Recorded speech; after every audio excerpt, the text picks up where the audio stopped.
Jay Crawford, Adam the Bull, Garrett Bush, and so many big names, it would take me hours to say all of their names.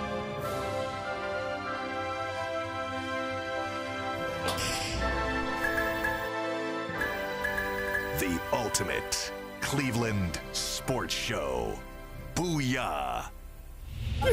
Tyvus Gucci's in the house. Gucci gang, Gucci gang, Gucci gang, Gucci gang, Gucci gang, Gucci gang, Gucci gang. Hey, he accepted the challenge. The Mustang challenge. Listen. So you got a Gucci sweatshirt, Gucci shoes, let me see what you Gucci got. bag. What you got today. I would have did Gucci belt, but it didn't match. So I went with the Louis. Okay, But, okay. What's in the I got bag? some goodies in here. What is in the bag? Let me show we y'all got, what's man? in the bag. What we got, man? How about this? Oh! Look at that. I went ring shopping. Hey, went ring shopping. Show the camera. So get the camera. Oh, wait, No, right here. No. I can't get it down. How many rings do you get for winning? 3? Well, so this is the thing. Technically, I got one more, but my mama got it. But anyways. So we got the 12-0 year. This was the year we was not. That's that able to go Braxton to the Miller bowl. joint, right? Yeah. This was winning the CFP. You got to take him out. You got to take him out. Okay, yeah. So the CFP sends you That's the big dog. That one right there. Okay, college football playoff. Yeah. Go ahead, yeah. Wow. Okay. So then There's so much bling we can't focus on. So the next one is the Big Ten ring right here. Right there. There it is. Yeah. There it is. Oh, look at that. That man boy's okay. It did. And they got a case. We got the 12-0 ring. That was Urban's first year. Oh, that's pretty sweet. And then The bling box my is favorite nice. one. Well, this ain't the only pair of gold pairs that I really cared about was obviously 2013 after I made the big play.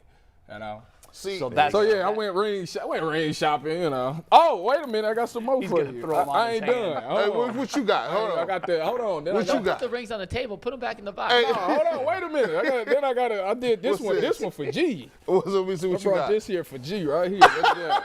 Oh, what is that? Oh, what is that? The People's Champ is what they call him, huh? Brought that one for G right there. Hey, listen, hold on. Go ahead, you know. Hey, congratulations. There you go. G called I like me out. that. So I you like know, Look at how much I figured- dust is on the top. Very dusty. I figured, Very dusty. Where's that pin? you know. There it is. Hey, I can't. Hey, you know what? You gotta clean that thing. If the man, he don't even care about it. He's like, listen, I got so much jewelry and stuff. This ain't even half my jewelry. Hey, Thomas, can we keep that trophy on the table? You want my trophy That's on the his. table? Look, it might walk out of here. I don't know. I feel And how would you I kind of feel feel if like Mike. I'm just saying it adds a nice. It's bit of class crazy, to the ain't it? set. Hey, let me straighten it up for That's you. a great That's flex. fire. That's fire. Hey, he flexed. I just had. No, listen, you know, look, the Gucci stuff was just, you know, G was. look, I had to go ahead I had to break it down so it'll forever be broke. I was sick of him you see this? harassing me on social media. This guy, man. Not What'd he just say? He He hit came me up after on you? IG and everything. I didn't even know he had an IG. I got an IG now. I told Thomas, Harassing me. Hey, it's football season. You lucky I had the cops came to the door today. I was getting dressed.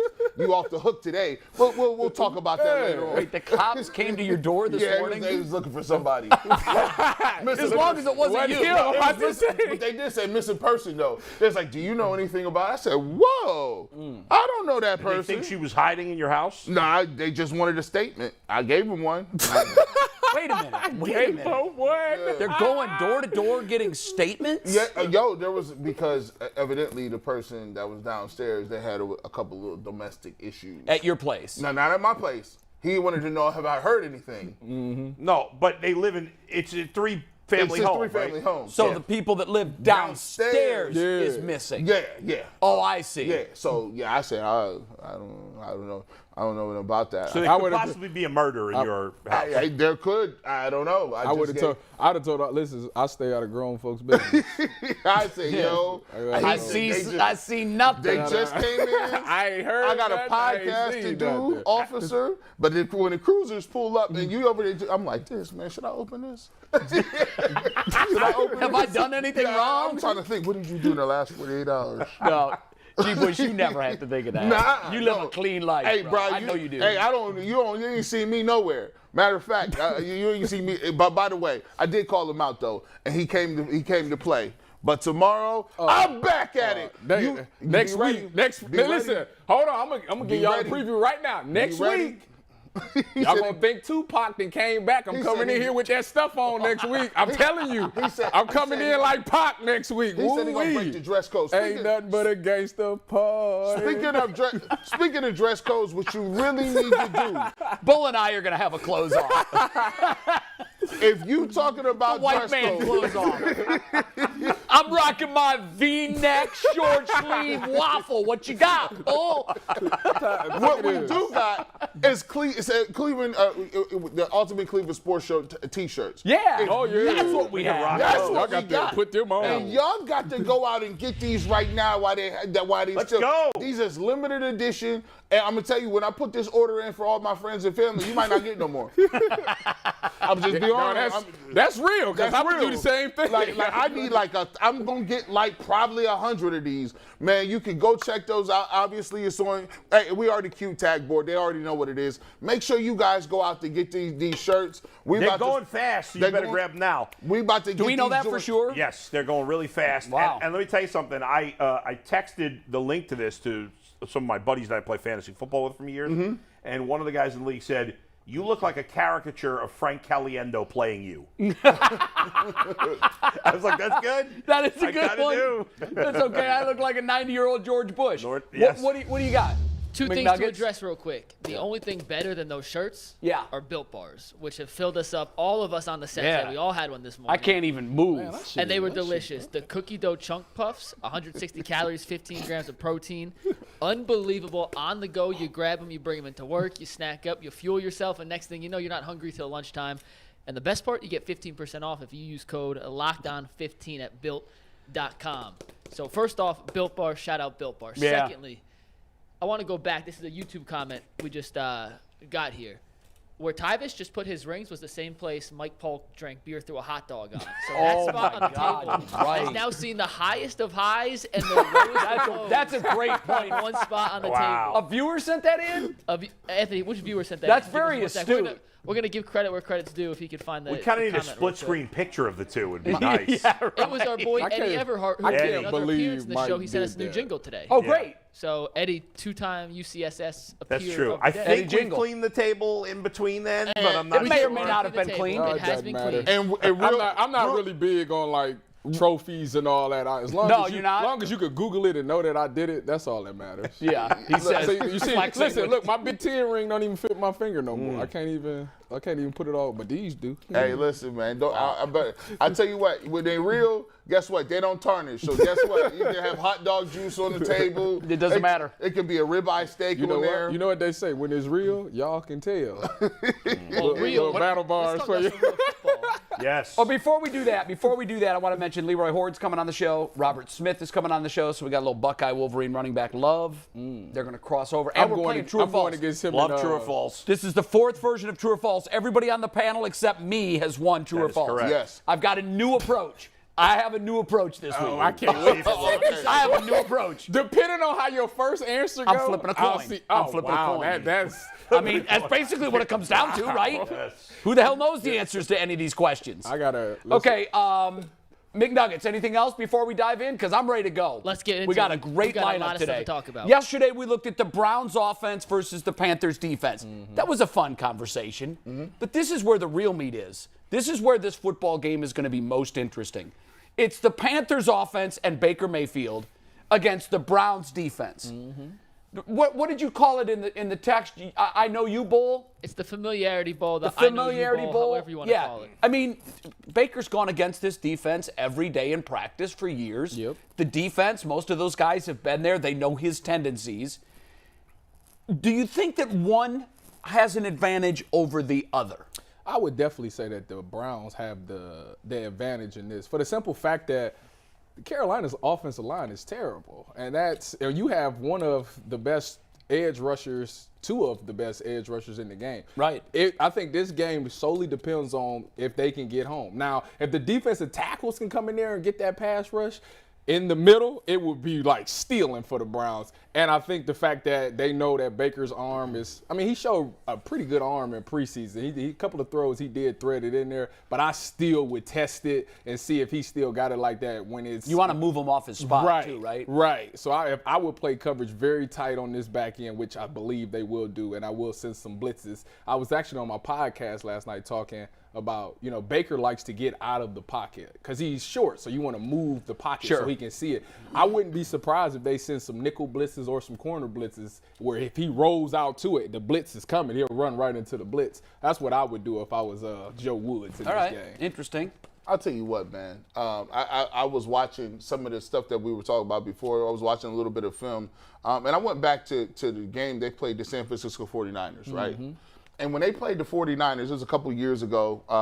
It was out west. Yep. And the 49ers destroyed the Browns. Yes, they did. And what they did was just, and you just said it, they didn't give them opportunity to get any clean reads. So when you come out and you're playing zone, you can guess right a few times. You can get your rhythm. And you know what Baker is. He's a rhythm-type quarterback. Right. Yep. And when he starts to see it, he starts to feel it. Now he's moving the ball, and then he gets to a place where he's sprinkling the football around, and that's when he's the best version of himself. But when you give him that press man, and he has to have tight throws, and he's have to have throws when he's getting tackled or hit, it's trouble. That is what the Browns need to do, and I don't want Joe Woods to get lulled into sleep, into thinking that we're going to start off easy and ease into the game plan. You got to hit Baker Mayfield from get-go. Not second half adjustments. It's now. And I know that he's tempted to say, I can get home with 4. Yes, you can get home with 4. That was his thing last year. Yes, you can get home with 4. But at what cost of him getting rotated into a rhythm? I'm bringing the pressure. I want him every single snap to have to think about, what's my number one read? What coverage are they in? Is the blitz here? What's the protection? Because when that happens, Baker Mayfield's mechanics break down. He starts doing things and then he starts seeing ghosts a little bit. But none of that happens if you're not bringing it. So you'd go with Tyvis. You think that the Browns defense has the edge over Baker in the familiarity? Yes. Yes. Okay. Guys, we talk about the players having familiarity, but what about the coaches? Jay Feely brought this up yesterday, right? A coach is going to know a player better than the player knows a coach. Right, generally. Maybe Tom Brady's an exception or Peyton Manning, but generally he has a better understanding of that player's weaknesses, and that's where Baker doesn't believe he has weaknesses. Exactly. Stefanski knows exactly where they are. Joe Woods, Alex Van Pelt, they know Baker probably better than he knows himself, honestly. And so even beyond, which I agree with these guys, that the defense, and I agree with what John Johnson said, I believe it was Monday, when he said, hey, there's 11 of us, one of them. But even beyond that, the coaching staff knows Baker so well. He's not going to change. He's maybe after a few years in Carolina or wherever he is the next few years, and there's the quote from John Johnson that I referenced, maybe Baker will adjust his game. But right now, he hasn't been in Carolina that long, hasn't practiced that much, hasn't played with how much could he change? We've seen publicly the way he talks doesn't seem like he's changed. I can't imagine his game has changed much. And here's the thing, guys, just bigger picture about the game. Usually when most of the public bets on one team, the public's wrong. When it's a huge percentage, right? A higher percentage of the public has bet on Carolina than all but one team. Only Denver has been bet on more this week than the public. And we're going to see this every week because the Browns are a hated football team in America. And Jacoby Brissett's not that good a quarterback. Right. So the rest of the team being really good is going to be overshadowed by Jacoby not being that good a quarterback. Everybody's betting heavy, and yet the line, as Mikey mentioned yesterday, went from 2.5 to 1.5. Right. Even though 80% of the public is betting on the Panthers. Why? Because the sharp bettors are betting on the Browns. It's interesting that you said that Denver and Carolina are getting the most action. Yes. Because those percentage-wise, not percentage-wise. total money, I understand yeah. that. It's interesting to me because those are the two quarterbacks going against their old teams. Right, that's true. And so perhaps in the public's mind, the quarterback has the advantage in that scenario. Before I give my thoughts, and I'm in line with you guys, I do think that the Browns defense definitely has the advantage. Yes, Baker has seen them in practice every day as well, but I think that when it comes to a quarterback's weaknesses, they know what they are. and they know how to exploit them. What Baker is going to do is to react to what the defense is doing. So I like the fact that the Browns defense will be leading the way on this. What they do will determine what Baker does. Tim Couch is normally with us on Mondays. Because we didn't do a show Monday, I wanted to reach out to him and get his thoughts. He's played the position. I wanted to know what he thought. And I'll read it exactly the way I sent it to him. Just wondering who has the bigger advantage on Familiarity Sunday, Baker on defense or defense on Baker? So it's very straightforward.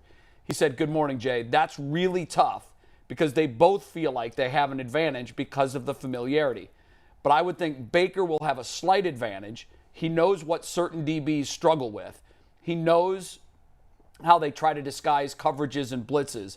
I just think for a quarterback, you feel so comfortable going into a game like this because you face that defense every day for 4 years in practice and know how to attack them. Can't wait to watch this Sunday. So he makes good points. Now, that's from a quarterback's point of view. Sure. You talk to a defensive player, Johnson said, look, there's 11 of us. Right. There's only one of him. Yeah. So I honestly think that we're probably making more of this than there really is. Yes, they're both going to be familiar with one another. I tend to think that it's going to wash itself out.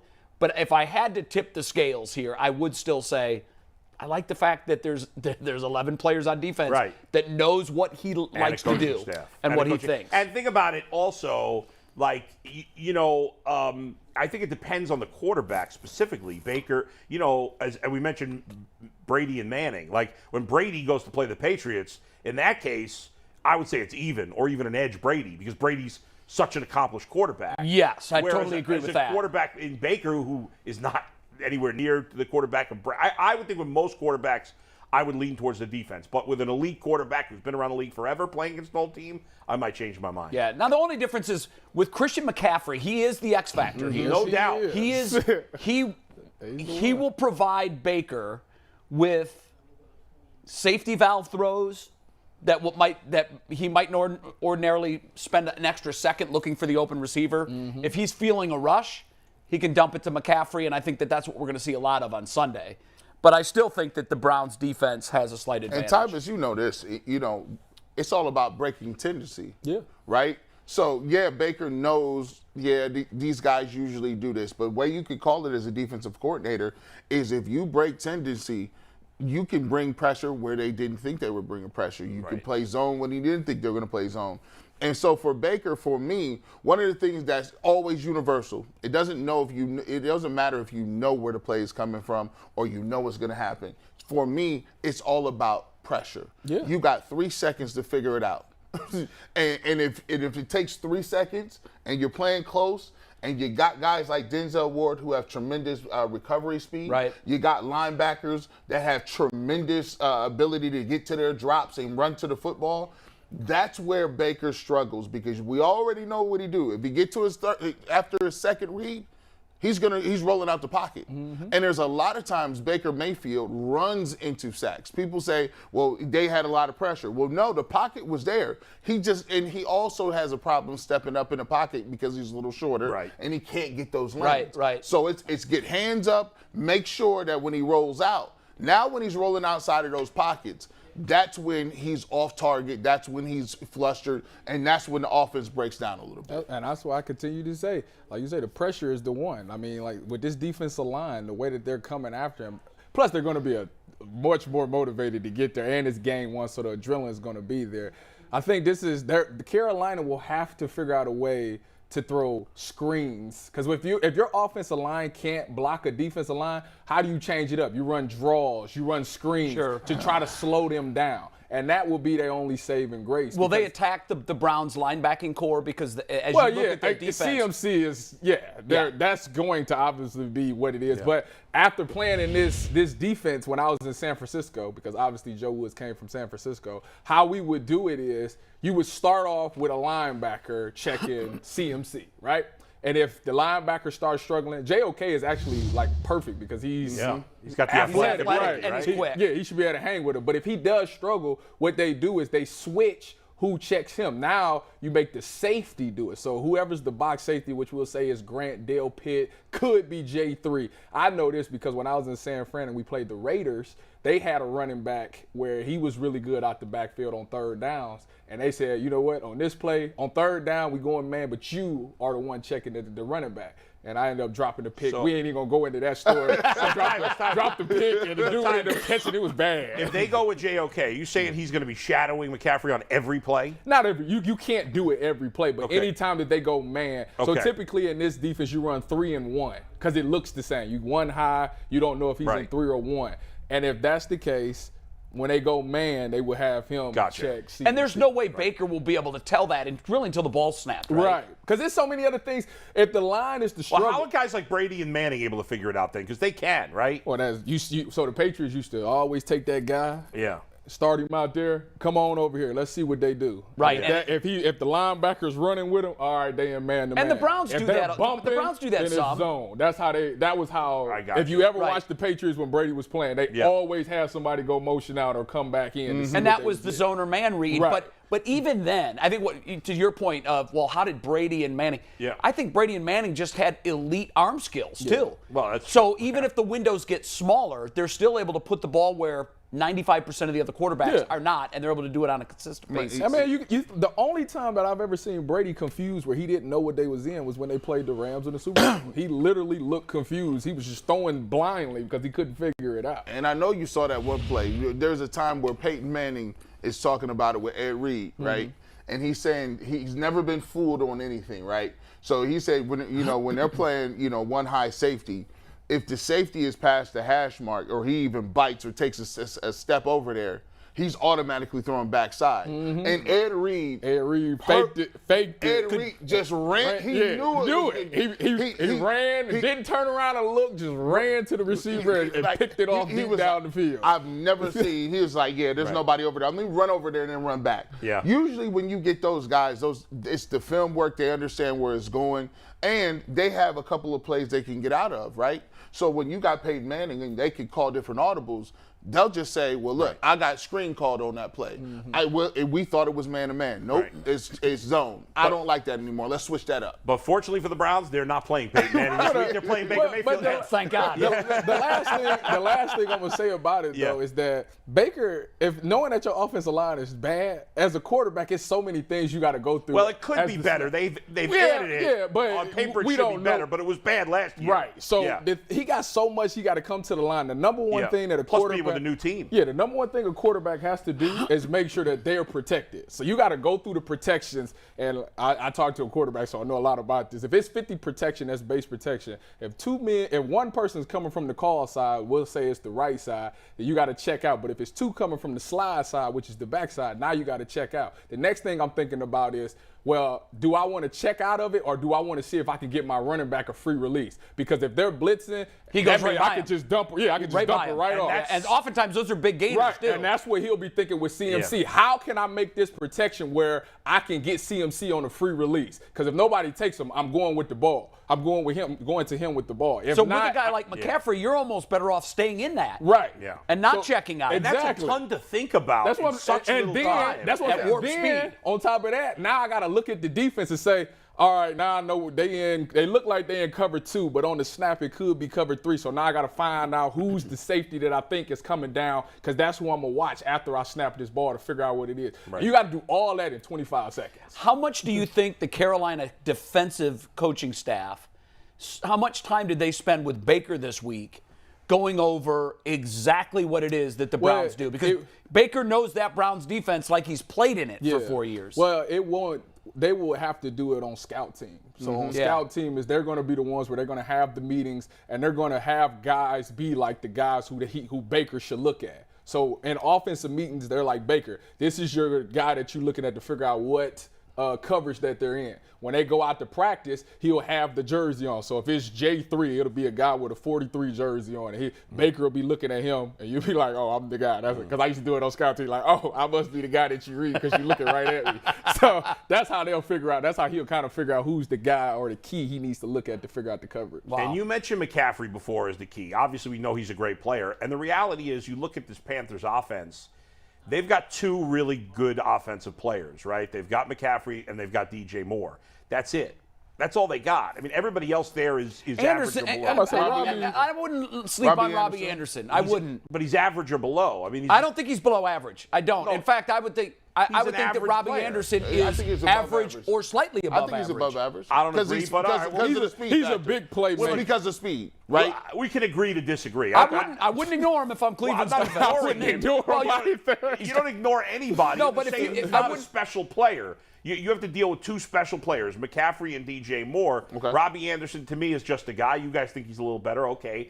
But I'm saying, like, they don't have a tight end. They don't have, like, another running back that you're really worried about, like the Browns do. I think it's McCaffrey. Their I offensive really do line's think not that's it. exceptional. Their quarterback's not exceptional. So if you could, you can't shut down McCaffrey. He doesn't really have No, bad but you games, can limit him. But just don't let him have a great game. If he has one of his trademark great games, I think it's a long Sunday for the Browns. Yesterday we asked the guys, and you weren't here, what's the number? How many points will the Browns have to score? Oh, I said 21. I got. 21, Oh, you think it's I that got high? 21-17. Yeah, 21. Okay. That's 20. Well, we actually, Bull said he thought that Carolina was going to score 17, so Yeah. his number was 18. Yeah. So 18 would get it done. Yeah. Actually, to be truthful, guys, I think, and see if you agree with me, I actually think that when Baker is spreading the ball around, he's more dangerous. The games that he's been dominant, like even go back to college. I remember watching that game. You had Joey Bosa in one of the best defensive lines I've seen in a long time at Ohio State. It that was defense Nick was Bosa. Joey was Yeah, wrong with Nick. me. Sorry, Nick Bosa. Now think about this. He didn't have anything. He had a fullback named Flowers. He had Mark Andrews. No real receiver. He did have a. He had one receiver that had a big game. It was a Well, D.D. Mark West- Andrews is a really good player. Yeah, Right, but he He was. was with Brown too. Somebody say, yeah, Hollywood. Yeah, Brown was there. That's right. Yeah, that's right. But he never targeted any one specific person. It was here. I'll get the fullback involved. When OBJ was to go out, and I used to hate when people say, well, Baker plays the best when he's throwing to different receivers, when he plays the Bengals. And when he's spreading the football around, that's when he's at his best. I would almost want him to lock on to McCaffrey. But you know that's not. Lock him on. That's why it didn't work in Cleveland because of the Odell Yep, situation. yep. But when Odell went down in the Cincinnati game where he had his best game, he was spreading it to everybody. So I think One the thing- person that we forgetting about is still Higgy. He's gonna be. Well, the one I was that's- just going to ask you he's about quiet, him. Like, and nobody's saying nothing there's about also him, but revenge. he is a problem. He loves the big stage. Yeah. And you know that he's got a measure of revenge that he'd like to extract as well. I wonder what kind of role he's going to play because Baker and Higgins had an incredible relationship during their time together in Cleveland. I think he's going to get touches. He every time. He I always say, does. Hollywood is always open. You just don't throw it to him. He just does it. how much they want to roll the red carpet out in Carolina against the Browns? They might get a penalty for taking too long on the celebration. They might get a late game penalty. He might do some extra stuff. We've got to do internet reaction, right? We got to do internet reaction. We'll bring Leroy in. We asked the YouTube chat, by the way, who has the advantage, Baker or the Browns defense. We had 260 votes. 83% said the Browns defense. So We're a little biased. Yeah, I always put those with a grain of salt. Yeah, it's like yeah. asking them who's going to win. exactly. You know. We're in agreement, though. And before we get to the internet responses, we have a new jingle. So I'm going to read the ad read. We're going to play the jingle, then I'll okay. give you the answers. But whenever we ask the internet a question, it's brought to you by PCC Airfoils. Are you looking for a job with career advancement and great benefits? PCC Airfoils is a leading manufacturer in Northeast Ohio. All locations of PCC Airfoils in Eastlake, Mentor, Wickliffe, and Minerva are hiring for all positions starting at $18 and up, plus get a full benefit package, paid time off, and a signing bonus. Apply online at precast.com/careers to learn more. I said, ooh, give me PCC. A fly landed on his head right at the end of the jingle. Great still frame. I mean, that's the only thing I saw. That was good. Can we That's our please boy, play Eddie. that? Can we please play that again? Yeah, give us 1 second to pull it back. What's the song that he's using? Yeah, I didn't recognize That's the song. Blinded by the Lights. Yeah. I said, ooh. Oh, okay, man. I didn't They got to know. be more obvious, I think, than that. All right, let's take it again. All right. I gotta see. Got a beautiful I backdrop. gotta see the flyer. Oh, we can't hear it. You know what? We didn't even tell you that Steve's not here this week. It's Director Mike. This is- No, we got to cut Mike some slack. This isn't easy. Hey, No listen, slack. No slack. Even if we can't hear it, I just want to see the fly. That's Give me PCC. I think we got. Can we just play the video then, Mike? If there's no sound? We've seen the video without the audio, now the audio without the video. Can we sync? I said, ooh, give me PCC. I like the song, but yeah, the flight, perfect landing spot. Right on his head. He likes the singing, apparently. He's attracting flies. Eddie, well done. Eddie, a great backdrop. Eddie's awesome. Let's grade it. I'm going to give it a B-. I like the backdrop. I didn't recognize the song right away. And the fly actually Makes it better. Makes Fly it makes better. it an A. I'm giving it an A because of the fly. All right. And the background was good. I give Wearing it a the B. headphones. I give it a solid B. I go in between. I got a B+.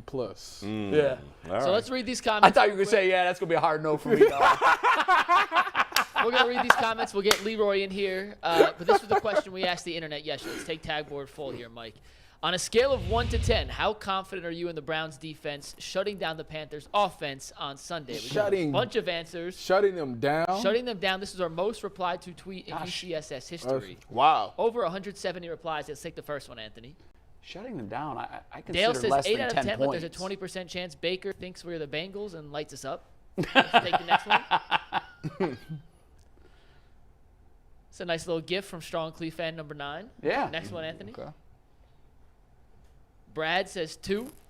Not very confident. The We got Super one more, Bowl winner, Brad Johnson. We can't do a weighing better in. tweet than just a random 2 with a Bobby Knight picture. That's it, And 2. this last one Bad was- job out of you guys. 170 responses, and they picked that one. ignored the number, but this is from Norman. He says 5. They started off incredibly slow last year. I think that will happen again. Wow, Will he's giving Clowney, detail here. Myles Garrett, Newsome, among others, haven't played all preseason. CMC, Moore, Higgins, and Anderson might have decent days. One positive is the Carolina O-line is pretty bad. And who better to ask about Norman that is lost in the soup on that one. than our man Leroy Hoard, who texted me yesterday with the first exclamation point he's ever Can you sent tag me. board his text? No, I can't tag You board can't- text. But he did say it's football season and Leroy is Let's fired. go! What's up, Leroy? Yeah. Let's go! That's it. What's happening? Game week. What's up? What's up? What's Leroy, up? Leroy, Hey, you by the going- way, you going down by- in by the fantasy, way, bro. If that question were to go the other way, then Baker would still be a Brown. What do you mean? Explain that. You understand what I'm Explain that. saying? No. Explain that. That if you say, who do you trust more, the I see. Browns defense or Baker Mayfield? Yeah. If it was 83% Baker Mayfield, he'd still be a Brown. Well, right. Let's. Yeah, but I It's mean, you're the asking the fans, Cleveland but, yeah. fan base. You know, it's. But I get what you. No, I but get your still, point. but- I get your point. But still, if you had that much confidence in Baker Mayfield, he'd still be playing If with the the team Browns. did, right? If the team had that much, if the team Right. was 83% confident in Baker, he'd still be here. Right. Yes. I think if you ask that you question brought on a in national you level, brought in the Lamborghini and got rid of the Hummer, so everybody want to drive the Lamborghini. I don't care if it's snowing. I'm driving my ride. And that's I how they paid feel for it, about the damn it, Deshaun I'm using Watson. it. Yeah, I may have bought it in the winter, but I'll wait till sunnier days. Leroy, we'll start with this question. We asked the guys yesterday, and I'm curious your thoughts. How many points do you think the Browns will have to score to win on Sunday? I'd say right around 20. It's been pretty consistent, really. I think, you know, if Carolina scores 20 points, the Browns will be in trouble. Not because they can't score more than that, but because you don't want to ever be in a situation where you feel that you have to score, especially with a guy like Jacoby Brissett. Right. It's not a knock on him. It's just the way it is. Not who he is. You want a quarterback to take chances when he wants to, not when he's forced to. Right. And if it becomes a shootout or Carolina gets up on the Browns, then I think he may feel that way. It's really hard. It's really hard as a player in a capacity when you're down not to press. In fact, and Ty, I'll tell you this, when you're on the sideline and you down, the first thing the coaches tell you is relax. A lot of football left. Relax. Don't press. Just relax. And sometimes that's hard to do. So I think basically I'm saying there's going to be a race to 20. Yeah, that makes sense. Whoever gets to 20, because I would say this, I don't want. If you're a Carolina fan, you don't want that pressure on Baker either. That's true. Against that defense, Yeah. you want him to force the ball. You want him to, force trying to make big plays instead of letting them happen. Yeah, that's always gotten Baker in trouble. Yeah. So I think the same applies for both teams. But at the same time, one point that everybody has seemed to make is, will we say the Browns' strength is their front four? Yeah. Right? The pass rush? And what is Carolina's weakness at this point? Yeah. Their O-line. Right. That's a bad matchup. Yeah, you don't want your best going up against your worst. You don't. Yeah. What Leroy, about the? Oh, go ahead. Go ahead, Bo. Leroy. I want your take, the running back perspective on Christian McCaffrey, because obviously he's missed a lot of time the last 2 years. But when he's been on the field, he's continued to be as great as he was before he was getting injured. You know, we talk about Nick Chubb and Kareem Hunt all the time. We know how great they are. What makes him special, and what can the Browns do, as him being the biggest weapon they have, to at least slow him down a little bit? I can give you a very good comparison. What would Eric Metcalf look like if he got 287 carries? Yeah. Because they do very similar things. Out of the backfield. Metcalf didn't get the carries because he got the catches. Mm-hmm. But McCaffrey gets the catches and he gets the carries. And part of that is out of necessity. So I'm interested to see how they go about using him if they feel they have other options. You see what I mean? Does that make them more dangerous because you can't just focus in and see what McCaffrey's doing? They have other options. Who are their other options? We talked that. They have Chuba Hubbard in the backfield, right, and Dante Foreman, who had a nice. Did a good I'm job talking about the pass. I know you were focusing on the running backs, but I think that Robbie Anderson is a guy that the Browns have to pay attention to, and I also think Higgins is too. Right. But obviously, Moore is going to be his number one target, you would think.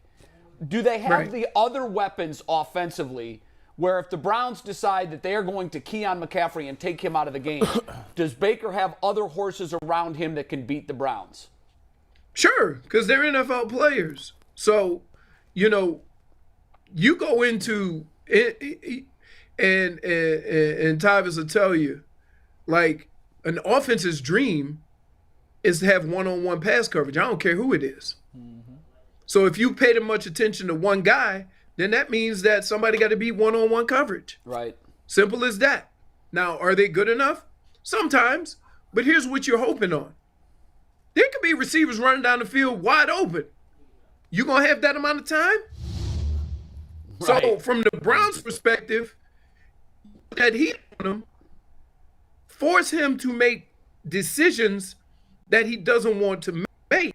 Force him to maybe look in the wrong direction, because we've seen many a times a quarterback and the wide receivers left, but he see that rush coming from the right. So you can do things defensively to force him to look in a certain direction. It's just a matter of where he can pick him up, whether he can do the things that he needs to do to be patient. Leroy, and we talked about it on here. There's sometimes, have you seen where coaches, go into a game and, sometimes they say players kind of ease their way into a game. Do you sometimes see where coaches ease their way into a game plan and they don't start really throwing their best stuff, their darts, into the third quarter? And you're like, well, he done already got warmed up now. Like, he comfortable now. We should have had this first quarter. Most of them. There's probably 25 of the 32 teams that script the first 10 plays. Is that not warming up? That's a fact. So most of them do. And what you want to do is you want to put that defense in as many situations as possible in those first 10 to 15 plays. So then you can then game plan on what they doing this week instead of going by what you saw them do against another offense last week. That's in-game adjustments right there. A lot of coaches do it. It was probably made, famous by the West Coast offense. West Coast offense used to script the first 10 plays in every game. So Still do. I've been on teams that do it. It helps your offense when you go into a game, you know exactly what 10 plays you're going to run up front. Or at least, Did you like that?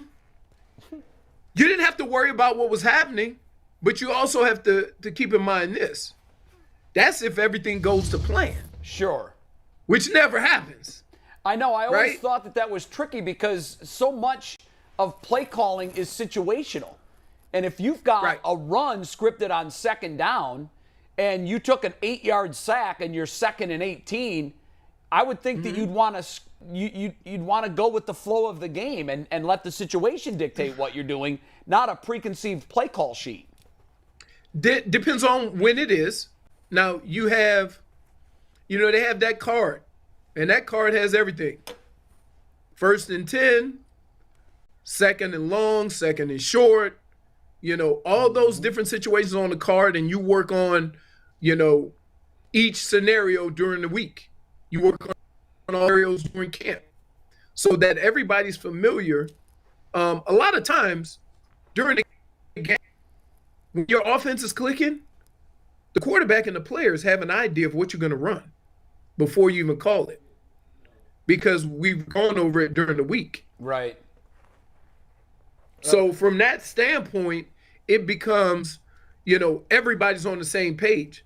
It may get tweaked a little bit with the down and situation, but that's just football. That's just the way it goes. You're willing and ready to make adjustments based on what the defense does, based on what the situations are.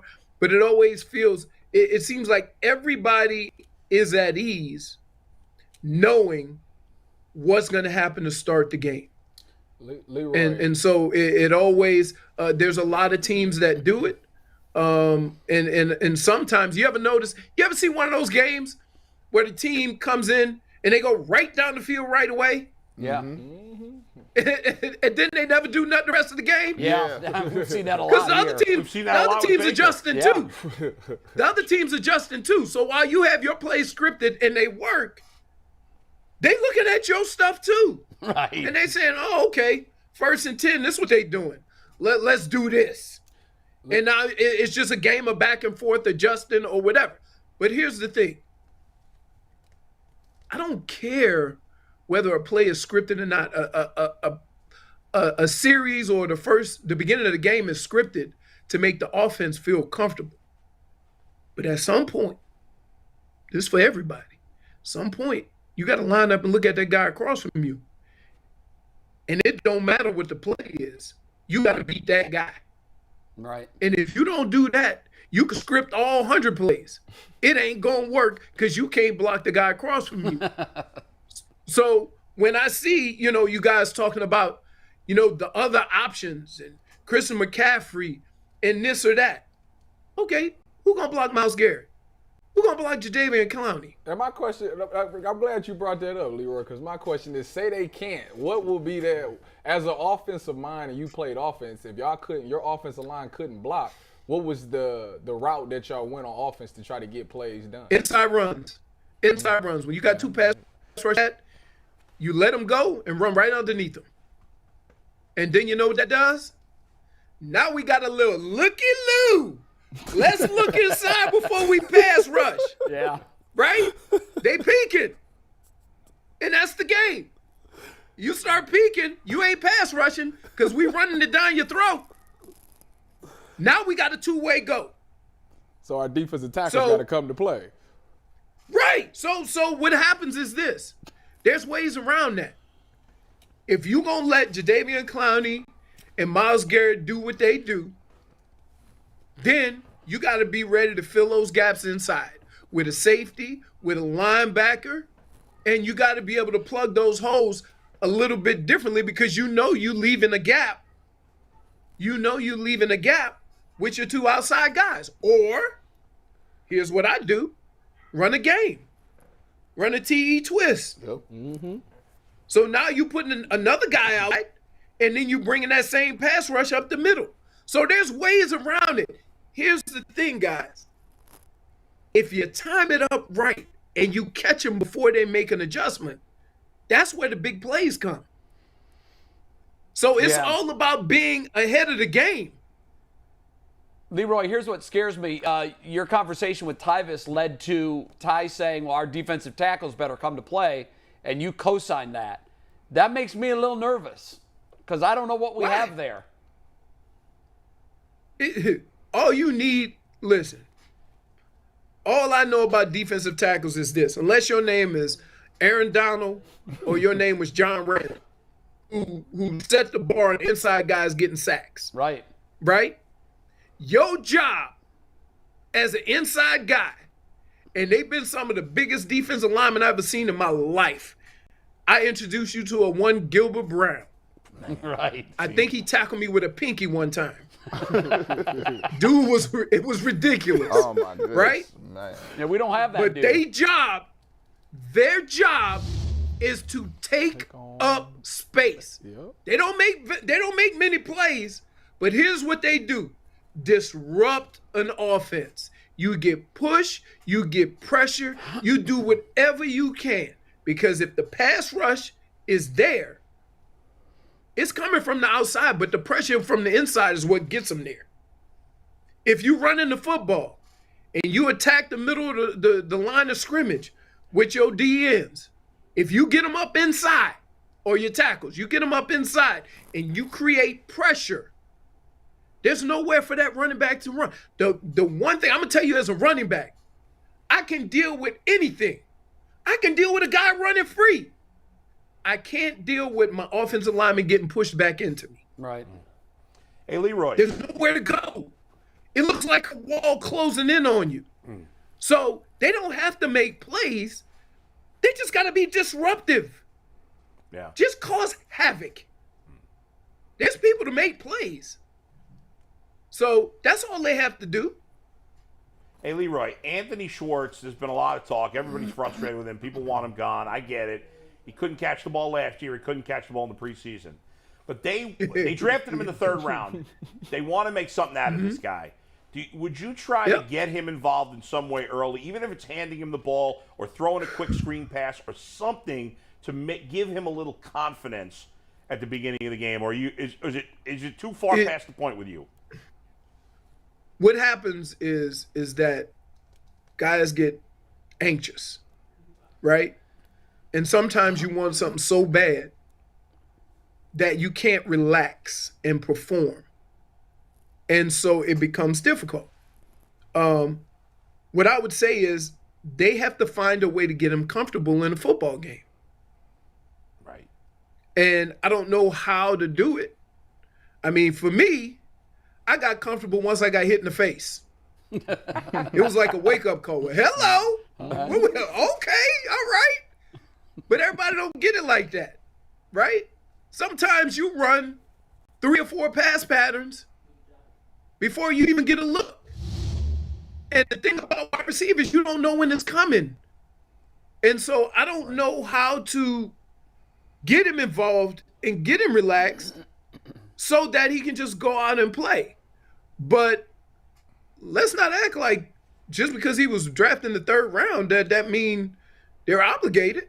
Yeah. Amen. That's true. Yeah. I mean, you go look at the waiver wire. There's guys that got drafted in the 1st round in 2020 don't have a job. Leroy, go ahead. Let me ask you this. At some point in time, I watch these games, and you've played on good teams, you played on bad teams. And it just seems to me, the good teams, the solid, legitimate Super Bowl contending teams, when they see games like this on the schedule, and it's a mediocre to bad offensive line, it's a journeyman quarterback who has some issues, and he's starting for the first time. The good teams, the ones that I see, the Patriots or the perennial powers that are always Steelers, the Ravens, they're always at the top of the food chain. They take care of these games. These games, they go in, they know what they are, they know who they are, they take care of them and move out of the way. At some point, don't the Browns have to come into these type games, handle business and move on rather than making everything difficult? Hey, we had this conversation a while ago. I told y'all, it don't matter who playing quarterback. That's not going to win you the game. What's going to win you the game is running the football and defense. Yep. Know who you are. Wait a second, Leroy. Wait a second. What are you talking about? This is the NFL 2022. What do you mean it doesn't matter who's playing quarterback? Because you're the Cleveland Browns right now, and the guy you want playing quarterback is suspended. So you got to go in with a different attitude. You got to do it another way. Right, You got to do it another way. What you trying to do? You trying to wait for Deshaun, or you trying to win games now? I get it. I know thought you who were saying you it doesn't are. matter. I thought you were saying it doesn't Not matter. at this, I get it. With the Browns, it don't. Not now. Not right They now got- for the they first got- 11. Yeah, they can't worry Right. about it. Yeah, I got you. Right. All right. Leroy. You know what I'm saying? Guess what? Let me explain something to you. Yeah. Explain it. As complicated as people want to make football, Yeah. it really isn't. I know a whole bunch of average quarterbacks with a great defense. Jimmy Garoppolo. You telling me the Browns can't do that? Yeah, sure. Because what is the strength of their team? The run and the D. Pressure on the quarterback, running the football. I'm not worried about the other stuff. If you don't take care of that, if you don't dominate in the areas that you are good at, you're not going to win. 100%. True. Yeah. 100%. So when we talk about the Browns right now, we're not talking about Jacoby Brissett. That's right. He going to need to make some plays, sure. But that's not why you're going to win. You're right. That's right. So let's just, look, we all want the Browns to score 30-plus points. We all want them to have success slinging it all over the place. We ain't there yet. And that's okay. It don't mean you can't win games. And I'm going to tell y'all a story. Back in 2001, Brian Billick was the coach of the Baltimore Ravens, right? They win the Super Bowl 5 weeks without scoring an offensive touchdown. That's crazy. Say that to yourself. Trent Well, you can't Dilfer. win that way anymore, though. So what you saying? I don't think. Why I don't not? think. What you saying, think he can. Leroy, is that Demetric Felton is gonna be? It's a big game for him in the return game then, because we got to find some way to put some points on the board. Look, there comes moments in a season or during a game when guys get bumped up, banged up, guys get injured, and your coach comes in there and he say, look, it don't matter, because on Sunday, we going to line up 11 on 11, and we got to be ready to play. So whoever it is, do your work, and let's go out there and play.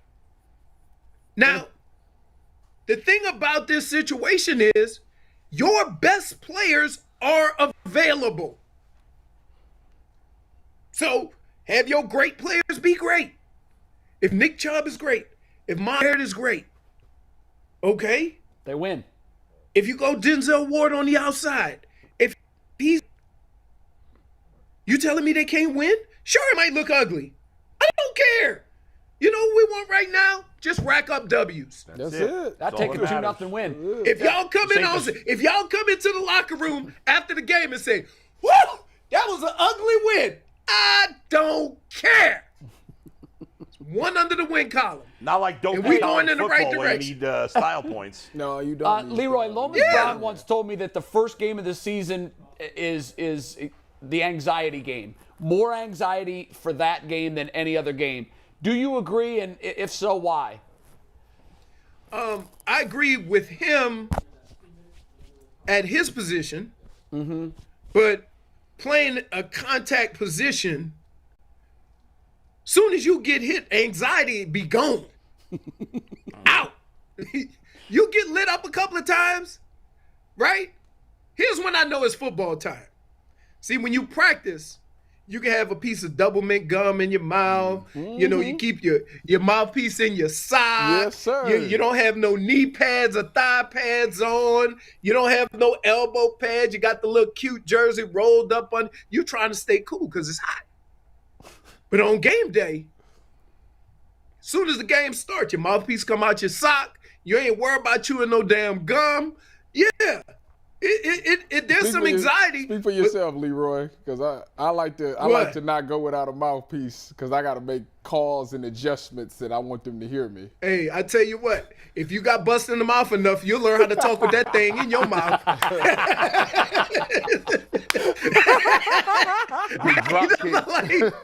Hey, I didn't think I'd ever play football with shin pads on. But guess what? I started getting my shins lit up because everybody hit me low, and I went right to the liquor store and got me some Neymars. you know, Leroy, these skill positions, they start coming out there. Oh, my and I used to say they coming out here in pantyhose. I'm like, bro, y'all got leggings on with no pads on. Yeah. Do y'all know we hitting out here? Well, the defense ain't getting here. They just chicken fighting out there. They outlawed it. You can't do that. Hey, Bush, here's the worst part about this. Right? Go. So I got mouthpiece, elbow, shin pads, big shoulder pads, neck roll. I'm ready for some physical activity, right? And they the ones talking the most trash. They going back and forth. Nobody go hit nobody. In fact, when the DB requires you to get in the fight, the whole NFL like, what? What are we doing? Wait, Leroy. We got to bring Robert, and let's bring Robert Smith in with Leroy too. Yeah, let's get the Buckeye and the Wolverine on the screen at the same time. I can ask them both this question. As running backs. He didn't wear a mouthpiece. And ask him what happened. Wait a minute. Ask him what happened. Yep. Tell him what happened. Well, we can't hear. Oh, we can't hear We Robert. can't hear Robert. Can't hear you. His audio's on. We're getting levels. It's not coming through for some reason. It ain't coming through. Hold on, Robert. We're getting your picture, but no audio. Don't waste nothing. Hold on. Yeah. Hold your fire. Hold your fire. I just want to know. Robert, I got some big old. I got some big old food eaters up in here. Robert got them little chicklets. You know, he eating salads. I needed some meat eaters in my mouth. Leroy had a pacifier in. Is that a big thing? Hey, no lie. Hey, I never used to wear that big thing. We was playing Detroit, and I got pushed, and I fell on the sideline, and I split my lip from here to here. And they brought me in the locker room and gave me the Rambo stitches, right? Mm-hmm. And it was brutal. It hurt. I played the rest of the game, but then when I got back to Minnesota, they took me to the hospital and the plastic surgeon came and fixed me up. See, I know y'all did, so I knew what it was. Like when you young, you be watching football, right? And you don't be really knowing that stuff hurt. Has there ever been a time that you was like, you got hit and you forgot, like, I'm a grown man and this is my job, and you be like, hold on, I'm really hurt. Let me get me up. I'm really hurt right now. What am I doing? I'm going to tell you like this. Everybody used to say I fumble a lot. And that may or may not be true. I ain't going to deny it or confirm it. Right? But here's the deal. You got a couple of buttons on your body that when you get hit, you ain't thinking about that football. I'm going to be honest with you. Facts. So that's I'm wrong. Tell you, that's wrong, Leroy. The ball is the issue. I don't care if you get put to sleep on it. You better go to sleep holding that ball. That's what they say. You get hit someplace. In theory, I'm going to tell you what. Went to sleep holding the ball, like, knocked out, but holding on to the football. Hey, I'm going to tell you like this. I've gotten hit, and I broke some ribs one time. Ooh. And I was like, this is it. I'm dead because I couldn't breathe. Dead. I wasn't getting. You know when you get hurt, you can't really get oxygen like you want to. Right. You just have your mouth open. Like.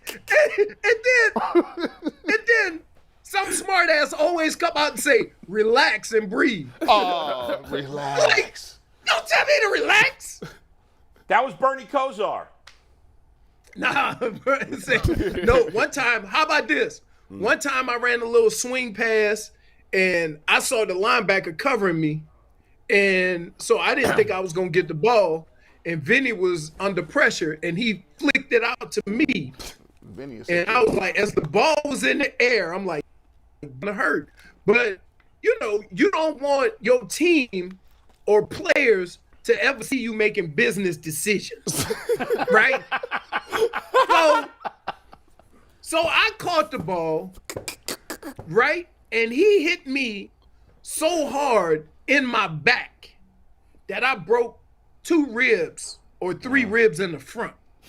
Damn. And I got back to the huddle, and Vinny goes, "You all right? My bad." I said, "You think?" I said, I think I'm coughing up blood. I got blood in my mouth, and your reply is "my bad."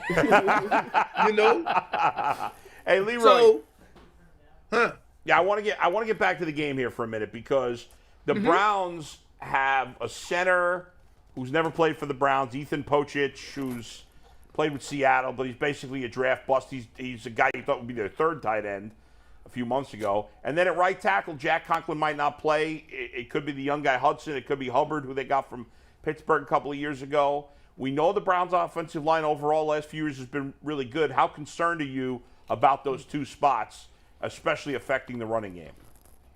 not at all. Okay, good. Because when you have a good offensive line, it's pretty amazing that if you plug somebody else in, they all seem to work well together. That's what a good offensive line is. A good offensive line is not just your 5 guys. You know, a good offensive line can go 7 or 8 deep. You can have a guard that can play center. You can have, you know, your left tackle, your backup left tackle might be able to move over to right tackle and give you a spell. So when the unit is good, you might not be as good as you would be with your stars, but you still good enough because that unit is good. And the guys are good. The guys you can depend on ain't going to let the other guys slip. You see what I mean? Mm-hmm. Because a lot of things that go on the offensive line is buddy-buddy. Me and you team up to this guy. Me and you work with these two. Us two have these two. So you always working together. It's not just one guy. Very rarely is one guy going to get singled out. But I will say this. If they find a soft spot, they going to come after him. Yeah, they will. In the game notes this morning, Bull, the Browns released their game notes this morning, and it was interesting. They didn't definitively say that Conklin was going to play, right. But when they listed the starters, he was listed, and they also made mention of the fact that he's never missed a game. He's started all the games that he's played in. And I didn't know that was true. What do you mean start all the games that he played in? They just said at the bottom of his bio in the starters notes that Conklin hasn't missed a game. But he has missed plenty of games. What I don't understand. I didn't. If he was available, he started. Yes, games that he's. So when if he's not listed as out. Yes, he's played. Oh, okay. And speaking of not out, and he's not listed as out. Gotcha. The audio issues with Robert Smith. Oh, Robert, good. Give us a check real quick. We can't actually test mic checks before they're on air. So okay. This is an on-air mic check. Okay, here we go. There we go. Let's go. Hey. Now, there we go. Well done. Tell him about your teeth, Robert. Hey, yeah. He called your teeth chiclets. I'll tell the chiclet story, but I got to let Leroy know that I put on the Sally Jesse Raphael. What a name! Where's she at? We need the bright reds. The bright reds. Leroy was so mad at me. I had these on down in Florida, and he's like, "Man, what are you doing wearing them readers?" Like, hey, I go to Walmart and buy them cheap 3-packs. I'm like Fred Sanford now. I got like a whole drawer full of them. Me too. I lose them. I lose a pair a week. But he was mad at me for wearing them, so I said I'm going to wear them every time I'm around. Man, them is bifocals a little low key. Yeah. But he's not lying about the teeth. After my rookie season, I stopped wearing a mouthpiece, and in 1998 we had a game up in Chicago, and it was the football gods getting me back because I was running down on a long touchdown run, and Randy Moss came up and high-fived me, a little bit of showboating, got in the end zone. Took off my chin strap, end zone celebration. Big Dave Dixon, our right guard, 6'5", 350 pounds, comes over, gives me a big bear hug, and my helmet comes down and knocks out most of my 2 front teeth. So you got to be careful with the mouthpiece. It's so funny, man. I went back and watched the game copy, like the TV copy of that game. and I can see on the way back to the sideline, I'm stopping in the middle of Soldier Field, like spitting my teeth out on the field. So. Man, that's crazy. Look at Leroy. So you telling me there was no DB that neither one of y'all feared, like as a running back? A DB? Yeah, DB. Don't do that. Hold on. Wait a minute. Don't do that. Hey, Robert. Don't do that. He plays DB, so he thinks that somebody amongst his craft was scared. Now I will tell you this: when you play against Ronnie Lott, you had to lay on the ground until he came over the pile.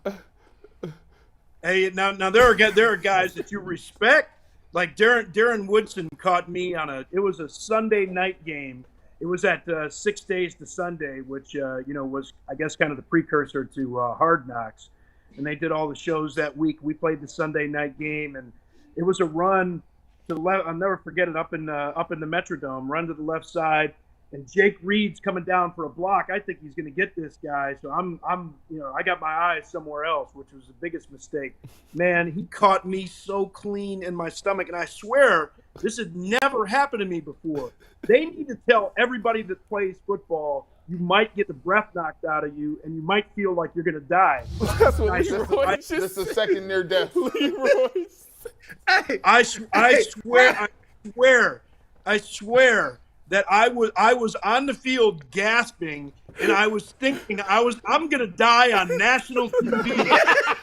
And I'm walking in the sideline, and I'm laughing my tail off, and they're like, "What are you laughing about?" I was like, 10 seconds ago, I thought I was gonna die.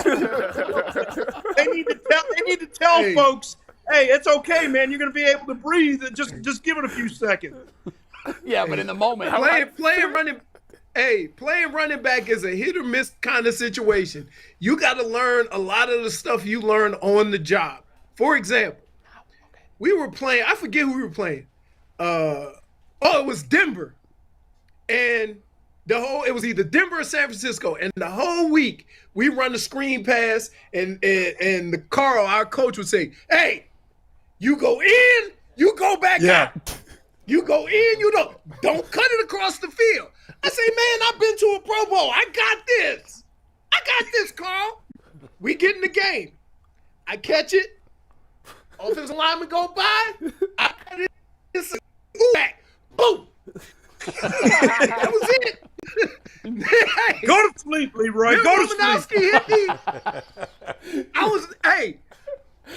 When I opened my eyes, I thought I was at a photo shoot. Everybody was taking my picture. The trainer came out, and he said, "Leroy, where are you? Got it." Asked me another question. Got it. He say, "Do you know who hit you?" I say, "Hell, Freddie, if I saw somebody coming at me, I would have got the hell out of his way." No, I don't know who hit me. And I had been there for 2 weeks. I had just got there in Minnesota. And nothing but support and love on the sideline. Yeah, sure. From his teammates. You know what they were doing? Hey, we had one guy running behind me going, "I'm Batman." This is during the game. Another guy came over, sat next to me, and say, "Give me a Caesar salad, a bus pass, and some bonbons." I'm like, wow. Leroy, give us a number before we say goodbye. What's the score Sunday? 20-14 Browns. I love it. All right, very good. Very good. Leroy, we'll see you next week, man. Enjoy the game Sunday. Yeah. Enjoy the game. Later, Robert. You going down in all right, fantasy? Elroy. Are you playing No, him in I'm not. fantasy this Hey. week? Yeah, he about to lose. Yes. He about to lose. Yeah. I'm doing it for the great state As of long as you Ohio. think, there's hard hitting DBs, you ain't gonna beat me. Leroy, thanks. We'll see you next week. All right, later. Hey, Robert, I asked Leroy this question. I wanted your take as well on McCaffrey, because we talked about it before. If the Panthers are going to win, it's probably on the back of McCaffrey. He's been banged up the last 2 years, but when he's on the field, he's as good and as well-rounded as any back out there. What to you makes him stand out? Well, I mean, he has everything that you want in the back, right? I mean, he's got that vision, he's got that balance, he's got that explosive power, but it is that ability really to catch the ball out of the backfield that makes him so dangerous. And teams say it all the time, you know, how do you slow down a pass rush? You want to screen people to death. And the thing that makes him especially dangerous is you line him up in the backfield, you have a certain personnel grouping, and then he motions to the outside in that empty look and catches the ball on the outside. So he's got everything. And you know, running back, people say, is a running back injury prone. I mean, it's silly. It's like saying, is a race car driver crash prone? It's just going to happen. It's going to happen sometimes. And we know whether it's him or Saquon Barkley, guys go through stretches like that sometimes. You know, my first 4 years in the league, you know, I missed a lot of games, tore my ACL, tore my PCL, MCL in the other knee, had a high ankle sprain before they called them high ankle sprains. And in the last 4 years, you know, missed a couple games for most of those years, but it was my 8th year in the league. That was the first year that I didn't miss any games. So it's just one of those things that happens. How do you see this game? What is the matchup to watch? Everybody wants to make so much about Baker Mayfield going up against his old defense. What is the game within the game that will decide it on Sunday, in your view? Well, I think that, you know, I think Baker's a big part of it, obviously. And, you know, the thing that strikes me about him, and, you know, I called a game with the Browns against the Bengals in Cincinnati. This must have been the end of 2019, I think it was, or the beginning of 2019. And, you know, the thing that, you know, really struck me about Baker, and he's been like this since he got in the league, really, is he's got that chip on his shoulder. And, you know, if you're a guy like Phillip Rivers that plays with that kind of emotion, and you've got crazy arm talent, it's one thing. But Baker, you know, really isn't known for the arm talent, you know, especially of a guy like that.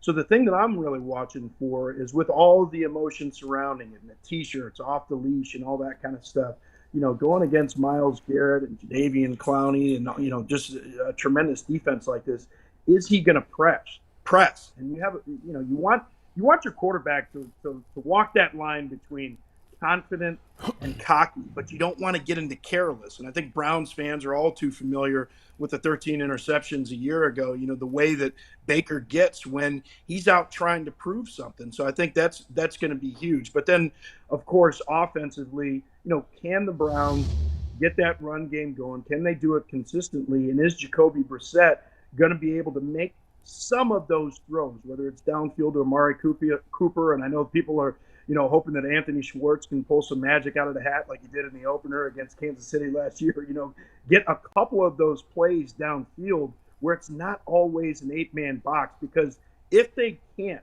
back off this Carolina defense, it's going to be tough sledding in there. Robert, the Buckeyes had the Notre Dame game this past week. What did you take away from it? Because, you know, there's a couple of things that I was concerned about, but I want to hear what you got. Yeah, there are a couple of things I was concerned about. First of all, the offensive line. I think, yes.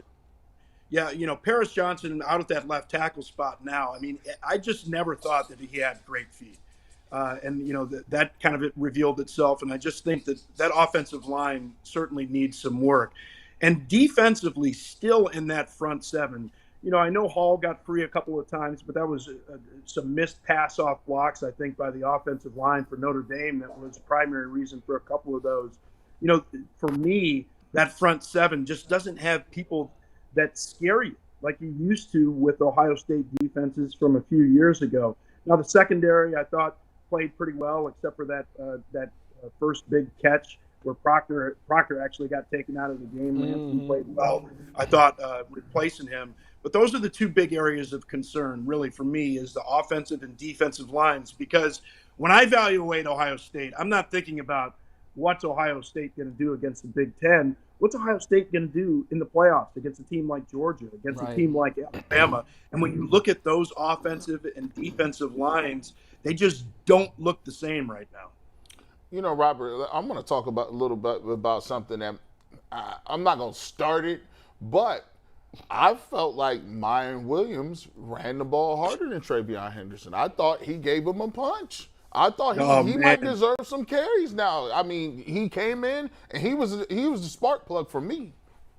There's no question about it. He was the spark plug for the team, and they needed it right there, right? You want to wear down some of that clock, but just that attitude. And, it's interesting because when Travion came back in the game, he had a nice physical run after that, too. He was like, hey, man, I got a little bit of that in my game, too. But you're right, man. Mayan Williams got that mean, stiff arm, on that one run, and then eventually punched it into the end zone. But yeah, man, he was running with some ferocity. I just love to see that. And you have to do that. You have to protect the ball, number one, as a running back when you're coming in as that second or third guy. But you have to do something special. Give the coaches a reason to insert you into the game. And there's plenty of reason to insert Mayan Williams, I think, throughout the rest of this year, because he just brings a different level of dog with him when he comes into the game. Not that it matters necessarily in the long run that they played a close game with Notre Dame, but it did stand out that Georgia, also playing a highly ranked team in Oregon, just demolished them. I don't know how much you saw of that game, but was Oregon ranked? 11. Yeah, they were 11. They were 11. Yeah, they're Not anymore.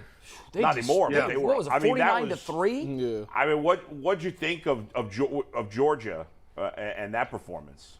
Well, let's think about what they lost from a year ago defensively. What was it, 10 guys that were drafted off of that defense, and all those high draft picks just absolutely reloaded. They just looked dominant. Again, we love talking about, the fancy toys on offenses, and this quarterback can do this, this running back can do that, and those wide receivers can do this. It always starts and ends with play in the trenches. And they just looked absolutely dominant in the trenches once again. And Stetson Bennett, all kinds of swagger. Not the biggest quarterback, and a former walk-on, just got all kinds of heart. And they were just out there making plays. And they looked the part. They absolutely looked the part. And there's a reason that they jumped up to that number 2 spot, and I think they deserve it. It's interesting right now. You've got Alabama and Georgia now as the new 1 and 2. Georgia leapfrogged Ohio State, and then you've got Ohio State and Michigan at 3 and 4. And I got to tell you, I know it's just 1 week, but I'll also throw in the body of work from last year. It looks like, if you're comparing the SEC and the Big Ten, to me, the gap between Georgia and Alabama and Ohio State and Michigan is an ocean right now. I can't imagine either Georgia or Alabama losing to anybody outside of one another. Can you? No, not right now. Not the way they looked. And it's early, I know, but just physically, just kind of the lobby players, as we called them. They're the guys that you want to send off the bus first. Those kind of cats. Like Alabama and Georgia just have a different level of those kind of guys. And you're absolutely right. I mean, they look completely different than Ohio State and Michigan, and it's really shown itself in the playoffs over the last few years. Just how dominant those two teams are. They're just above everybody else. And we saw, the way that Clemson looked, and they were that other team that had those kind of guys, and they've fallen off. And that those guys are all at Georgia and Alabama right now. We'll see how it looks here. Now Texas A&M, they've loaded up with those guys, the best recruiting class ever. Here this past year. We'll see if they can get some of those guys. But Ohio State and Michigan in particular, if they want to close that gap with the Georgias and the Alabamas, they have got to be able to recruit those kind of guys. After watching Ohio State's performance and seeing CJ play, before the season, everybody had him arguably the number 1 pick in the draft going into this year's draft, depending on who got it. Do you think he lost money, made money, or stayed the same after watching this first game? Well, you don't lose money until draft day. Now, value, I think it definitely went down. I mean, and look, I know Jackson Smith and Jigba was out for most of the game. Julian Fleming didn't play, but he just looked unsettled to me, because it wasn't like there was a great deal of pressure for most of the game, and he looked unsettled, looked unsure of himself. And the throws, a lot of low throws, in particular from him. He didn't look as comfortable back there as I thought. And quarterback's just a different position, right? I mean, we know it's the most important position in football, and there's a reason that those guys are as highly valued as they are. I think the pressure of expectations seemed to get C.J. Stroud in this one. Now, look, you look at the Oregon game from a year ago, and the way he played early in the season last year, and then was able to feel more comfortable. I think he's kind of going through a little bit of that right now. I've always thought, Robert, for me, Ohio State traditionally has been a run-first team. I think that if they put the emphasis back on running the football, all the other things will get a little better. But I just think that they to me, are a running team. And sometimes when you get, passing the ball is intoxicating because you get guys out there that are looking good and they got the visors and the shields and they doing their dances and all that.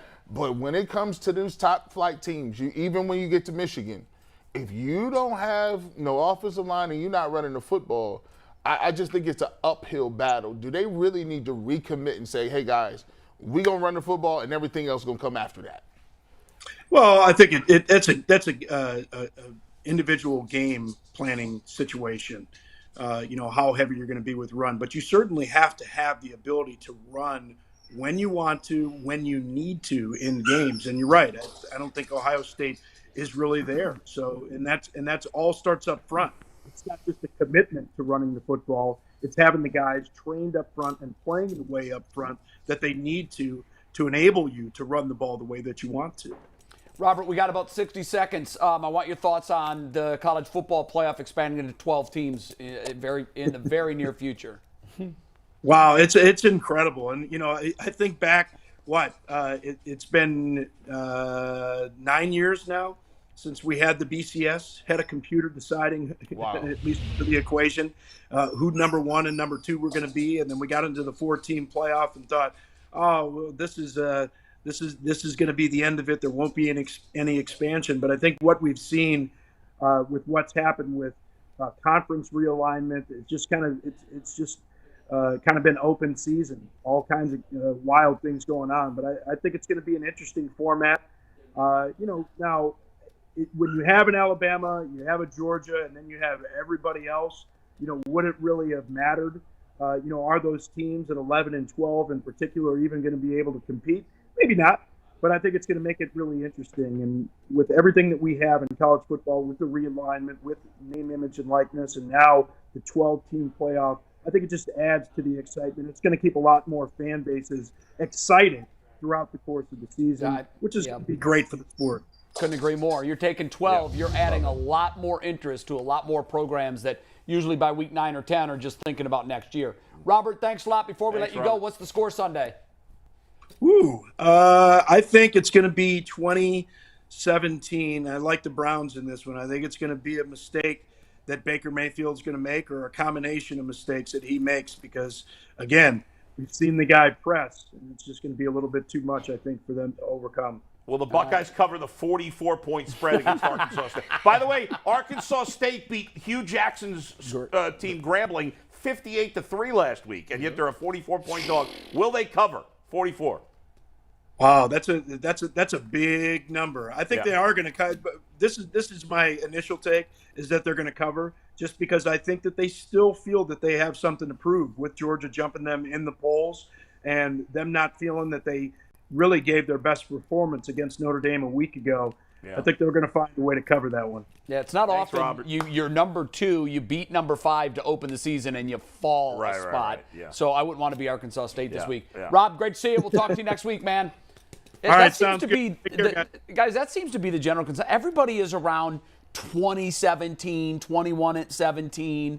Everybody thinks that this is going to be under 40 within a field goal, and the Browns pull it out. Do you guys? He said something about the college football playoff. Do you guys think that can close the gap a little bit on the NCAA becoming college football being just as popular as the NFL? No chance. Well, I mean, I love college football. Well, in terms of viewership, it's not behind the NFL. It's because you got more inventory. If anything, you got more inventory. But you got more games. in terms of the highest-rated TV shows, it's all NFL. If you break it down into raw eyeballs watching the product. Yeah, but there's a lot more games. That's not a good comparison. That's exactly what I said. That's what I said. Right. But in terms of dollars, that's what determines where the money Nobody's comes from. coming close to the NFL. I'll tell you, I know you're dismissing it because you're from the Northeast, but The facts are Being from the this, Northeast Bull. has nothing to do with You don't understand. I mean, you're just now really understanding how rabid college football No, is. I've understood that for a decade. Yeah, it's Bull, never going to be more popular than the NFL. It's never going to be close to the NFL. Why would it change? Well, here's where it already is. Yeah. And again, I'm just talking about raw eyeballs on the product. Yeah. Bull, that's what determines the money that the television networks invest. Yeah, but he didn't ask about raw eyeballs. He asked me what's going to be more popular. Well, popular but is popular raw is eyeballs. popular No, is it's numbers. not. Yes, it No, is. it's not. Popularity is if I say it's a popularity contest and you get 20 votes, but Tyvus gets 22, you lose. So we're talking about Not in this country, don't we have a stupid electoral college? But if you ask based on Twitter, like who's more popular? He's not gonna get it, G. G. Bush or Adam the Bull? They will say, well, okay, how many Adam the Bull followers is there? Yeah. 450, 60,000. How many do you have? 12. Yeah. Who's more popular? But if 40,000 people are allowed to vote for you and only 20,000 are allowed to vote for me, well, I'm in an impossible position. You can't compare it that way. There are parts of this country that don't give a rat's ass about college football. Guys, here's how I'll just tell you, you know this, but I'll just remind you. Yeah. Here's how it works. In television, they only care about eyeballs. That's all. That's it. They just care about eyeballs. All right, well, we're having two different debates. So no, it's the pointless. debate is now it's obviously slanted to college football because you've got 120 Division I teams. You've got a fourth of that in the NFL. So if you're talking about eyeballs per game, no, nothing will ever come close to the NFL. That's what he asked. But what's more popular? But I will tell you, more people watch college football because there's more games, Jay. So of course there's going to be. Yes, but the fact of the matter is, when it comes to writing don't checks, more people watch baseball because there's 162 games? Attendance? Yes, of course. Okay, yes. so then baseball's more popular. But that if doesn't you make look any at sense. what makes the sport go is money. Everybody agree there? Yes. Yes. The Big Ten. One league just got $1 billion a year television contract. What is the most popular sport? He didn't say that. He didn't say that. What did you say? I said when you look at it, the NCAA has now said we're going to expand what people believe is a great format at 4. They're giving you 12 now. Right. Now, there's a lot of schools in the South that don't have professional teams. We're talking about all through Mississippi. The deep South. But here's the bottom line, G. In the big cities in America, mostly, the NFL is much more popular. So you can go to some rinky-dink towns in the South, sure. But most of the big cities in America, they are either moderate or don't care about college football, and they love the NFL. Well, here's the thing. When we talk about big cities, that's great. That's like, Well, there's more people there. But when you talk about popularity, there's a lot of ways you can slice popularity. And when you talk about the format, and it's new, and on top of that, you're going to have more teams, more of the prevalent teams. And when we talk about matchups, you're going to get a chance to see. Think about this. Ohio State and Michigan have a chance to play for a national champion. And now you're going in the right direction, and I'll tell you why. That's where I was Because there's 12, teams no longer have to walk the tightrope in the first 3 weeks of the season like they have been. Yeah. Now, you see teams like Ohio State, Notre Dame going and saying, let's play the big dog. Let's do it.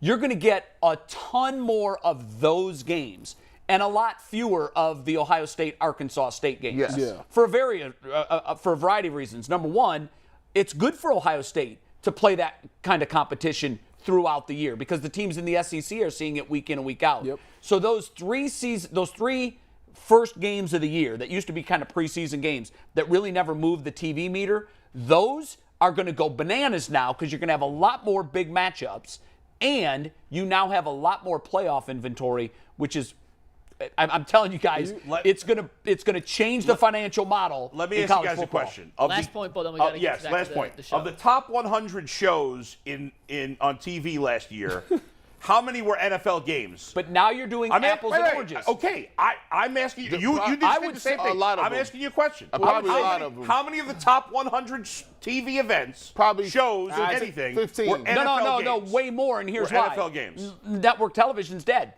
It's gone. The only thing on network television No, is this sports includes now. cable, includes everything. Right, well, How but no many of cable the- show is getting a How many a of the 15 top rating. 100 shows were NFL games? I'd say 75 to 80. 75. Yeah. How many were college football games? 10. 7. End Okay. of conversation. No. End of conversation. You know what, That's it. so watch. That's it. I can say it this way. Watch. I can say it this way. How many? Like you bring up the Electoral College. obviously this is different, but what you're doing here is you're comparing populace versus how it's actually measured.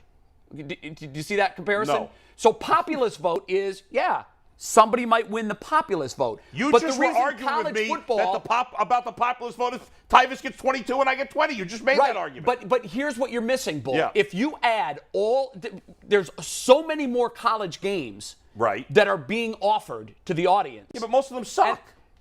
Every weekend there's 4 to 5 really good games. Last weekend there were more. And guess what? The trend is going to be moving forward.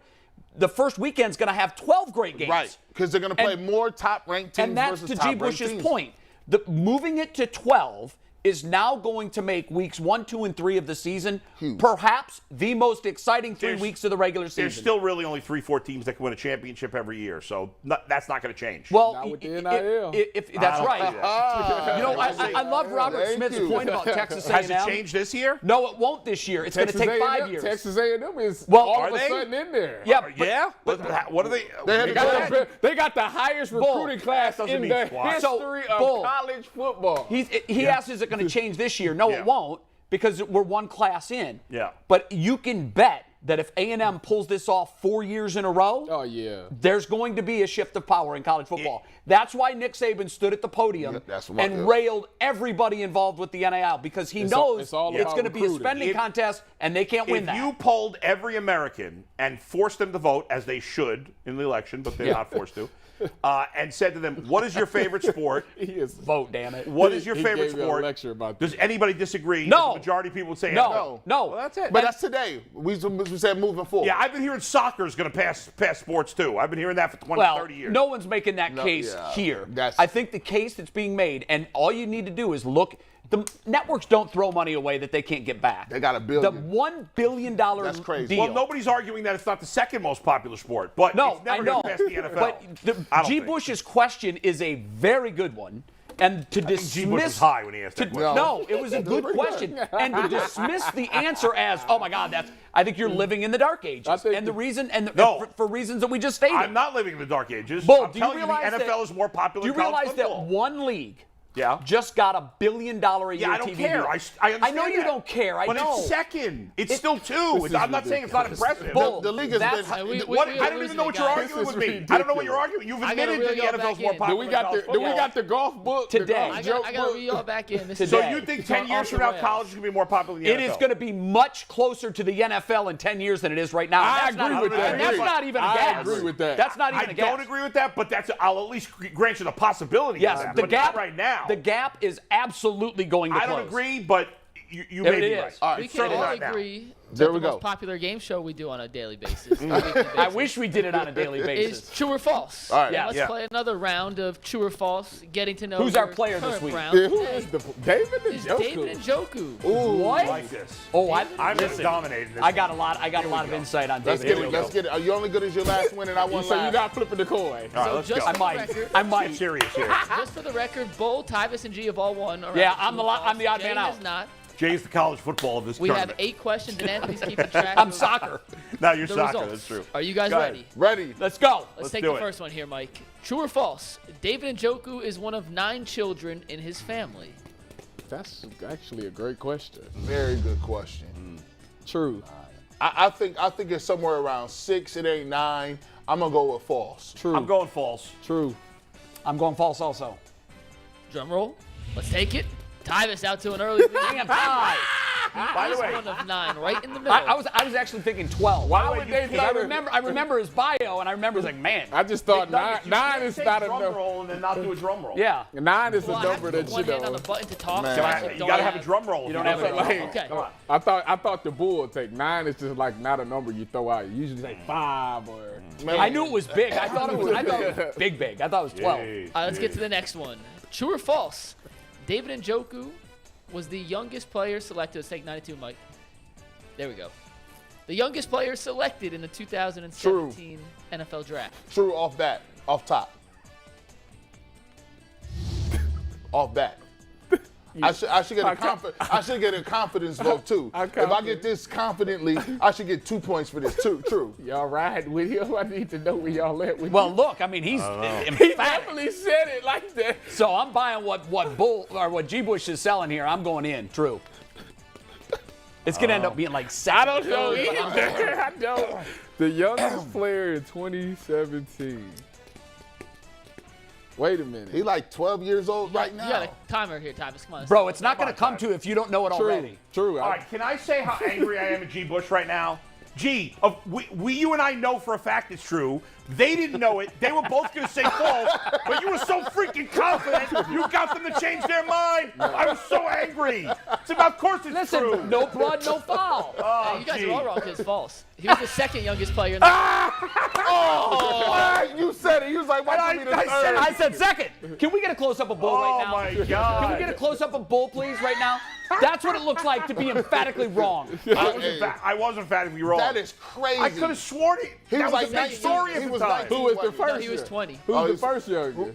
I had the name. I'll find it. Hold on. I think you I screwed told that up. I think He was the McNuggets second screwed youngest that up.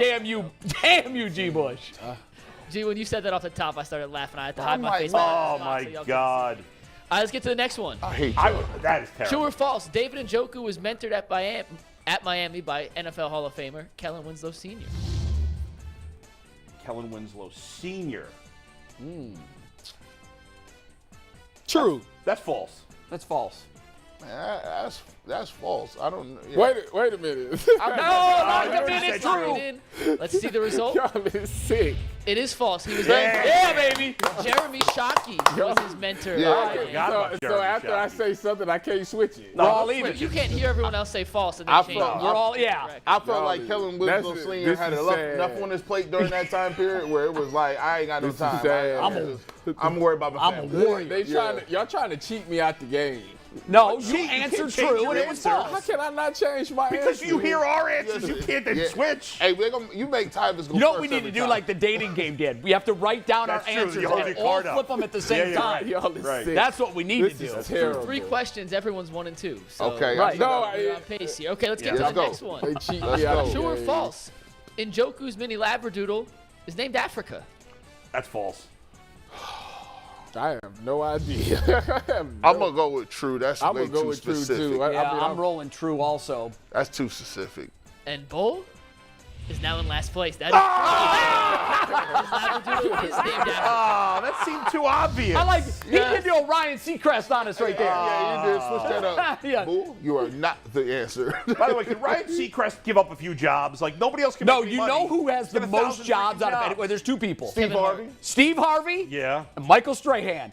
Those dudes Strahan work does a lot 28 of hours a jobs. day. Stephen A. Smith That's got a true. lot of jobs. And I'm going to tell you, the Stephen A. Smith, low-key too. best show on television is Family Feud. Oh, what you mean low key? I love I the mean, Steve Harvey What you family. mean low key? That's Because high it key. doesn't rate as highly as it should in Yeah. the TV ratings. It does in the black is community. One of my favorite follows on, I think it's Instagram, are his clips. Yeah, he is the funniest guy on the planet. I'm not love when kidding. every time he walks out the meeting, he goes, "I'm your man, Steve Harvey," and then he does the clap like this. And it's I love it. easy. It's easy watching. It's Yes. easily Yes. digestible. Yes. It just goes down. And you're like, oh, let me watch another one of He's those. a Clevelander, right? And don't you sit there and We need don't to you get Steve Harvey on the show. don't you sit have there and reached say, out. "How did you come up with that Yep. stupid answer?" Yeah. I like yell at the we get TV stiff about arm? people making terrible I just answers. don't know if we've heard back, but I know we reached out early. All right, we need to keep doing it because All right, Steve let's Harvey. get back to the game here. We are halfway through. All Let's right. take the next All one right. here, Mike. True or false? Njoku won the New Jersey High Jump State Championship as a high school junior in 2014. He's True. from New Jersey? I don't know if he's from New Jersey, but I know he's a high jump champion. That's true. He got to. He do the spike all the time. Is he from New Jersey? I'm not going to tell you right now. Is he from, I thought he was. I'm going true. I think he might be from Florida, but You can change because he's the only one that's given the answer. Oh, really?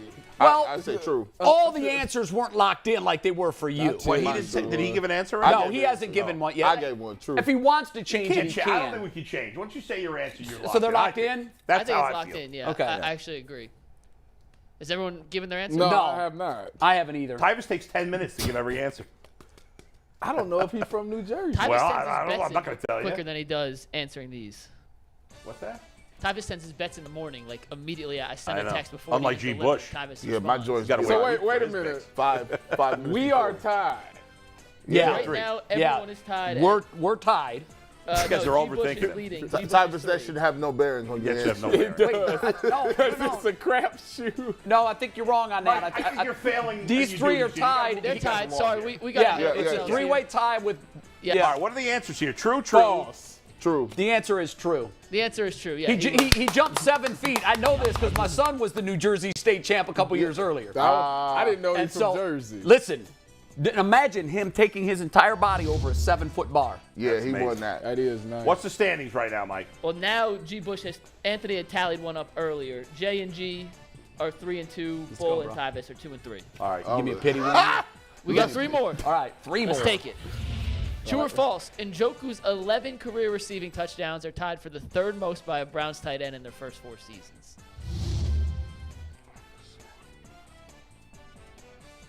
I'm trying to think of some.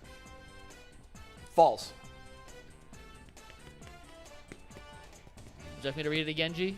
Read that question again. Can you put it on the screen and just leave it there so he can digest it? It's tied for the most. You said Tied what? for third most. tied for third It's most. 11 touchdowns first 4 years, tied for 3rd most. I'm gonna say true. That's false because there's a sneaky one in that category. I'm going to say true as well. Tyvis, are you locked in? Yes, it's true. Yeah, they're true and true. We're false and false. Let's take it. Next one, let's advance. We got, we're working on it. We got it. It is false, though. Oh, yeah, let's false. go, It baby. is Gary second Barnage. most. Gary Barnage. Now we've. I would think Ozzy's got to be. Ozzy? Guy's got to be 1 or 2. Kellen Winslow. Yeah. See, I swear I was Ozzy, Kellen, and then I was just thinking. Gary Barnage has a top 10 receiving year in Browns all-time history. Yeah, he had that year amazing. where he Yeah, just just went nuts. nuts. Browns got are good 2 for more. having that position where they have one One year guy. where they were bananas. Remember we loved Evan Moore? Oh, love that. Yeah, I remember. 2 more questions right now. J and G tied for the lead, 2 games up. So All right, All right. This is a This is big monumental. day Jay's for looking for his Jay. first win. I am. I need it. You can give me True a or pity false? win if you want. Njoku learned how to meditate in 7th grade and meditates for at least 5 minutes every day. True. I'm all in. Why would you write that? It's too many sentences. If it was false, why would you? I'm going to go with true. He only See, meditates. He only I meditates. got to go with true too because you did, but I do think that is true. So you doing it because the Well, I mean, I'm it going does to say false, even though I think it's true, but I got to try to pick up. Yeah, you got to pick go up ahead. some ground. Yeah, Bo's falling deeper in a hole. It is true. And heading into the last question. All right, so it's you and me then. Jim. Yeah, is this is for all the That matters. marbles? This is That for matter all to the me. marbles All here. of them. The last true or false. Njoku was the top tight end recruit in New Jersey his senior season. No, our answers don't matter. It doesn't. But I'll say false. I'm gonna say true. What the heck? He went to Miami, if that's any Yeah, help. of course. Don't give clues. Don't give clues. I'm gonna go with. Oh, I'm so glad the pressure ain't on me. I'm gonna go with false. I think maybe another tight end that went to like Notre Dame or something out of the Jersey area. See, I lived in New Jersey in that year, and So this was all between Bosco and Bergen Catholic and St. Joe's, they have so much talent, and I can't remember him being that highly touted. Yeah. So I have to go with G. Bush, which means we're going to finish tied no matter what, whether Yeah, we're right or wrong. right. But I'm pretty sure it's false. It is false. He was the 6th rated Yeah, tight end. yeah. Mike Gesicki Yeah. of the Dolphins was the highest rated tight end. Hey, listen. So we got it. We got the old BC before BC split national champions. Yeah, We have one more. Oh, I we have a actually one tiebreaker. more. We don't have it in here, but Okay. I had an extra fake or false. Let me pull it up real quick to split the tiebreaker. All right. Oh, here it is. Give me one second. I gotta find the email. Hold on. This ain't fair that he was in New Jersey, so he covered. Yeah. all. But that just goes to show you my prowess. I still can't beat him. I lived in the damn state. Well, in truth, there were only Okay. 2 New Jersey questions. G. Bush and Jay, this is for you. Okay. Njoku's oldest brother is a neurosurgeon in upstate New York and finished his medical school at Cornell. True or false?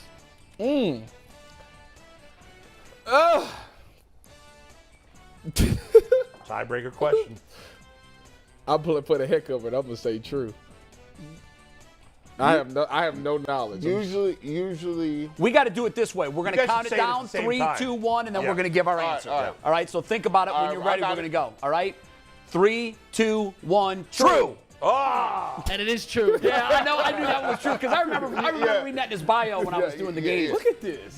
Do we rock, paper, scissors? We need another. We need it now. We will No. return after final takes. I will find one more and All right, I'll okay. get back and we will finish this. But right now it's a J.G. Bush tie. Carrying the drama. Oh, G. my Bush. God. Well done, my man. Hey, well done. we had like 9 correct It or was something. too- Yeah, right? but we only missed It's one or because two. the Yeah. question was too specific. Like, it was a lot of. Yeah. The only thing I was uncertain on was Cornell. Yes. I for some reason, I was going to say Princeton because it's in New Jersey and. I didn't know if it was his oldest brother. I thought he had a brother, but I didn't know it was exactly. There's a lot of yours. different ways that could have tricked us Why up. didn't I just say yes on that dang hot He's going seat? over the game though. Because that put me down. I should have I should've said been if there I right didn't here. say it. Yeah, she's breaking down tape. I didn't know the kid was from New Jersey. Bull is fact checking you. I think we should. No, he's looking for another one. I'm trying to find a stat.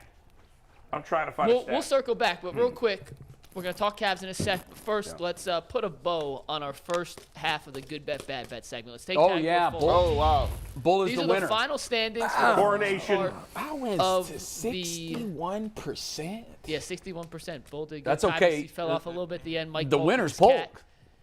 is now on there. Oh, with we finally got percentage that points. We picture. finally got the cat Oh, picture. there it is. Thank you. Thank you, guys. Finally got it, but Anthony. Anthony hooked us up. Nice. And for winning, let's take 121. Bro, full, Mike, to VO. 62% is insane. That's a lot. There's your winner.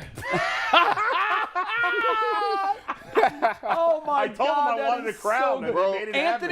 Anthony, you're getting really good That at is making great. graphics. Hey, bro, you look like a blind gambler.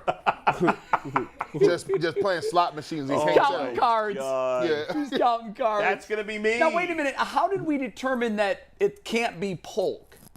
Just not enough at It was bats? just- I yeah, mean, so what we're gonna he do- had a Unfair. hard- he We picked pick more games. We're picking 2 different tier systems. for the Yeah. So he's for this Polk's next- the champion of the not picking every day right.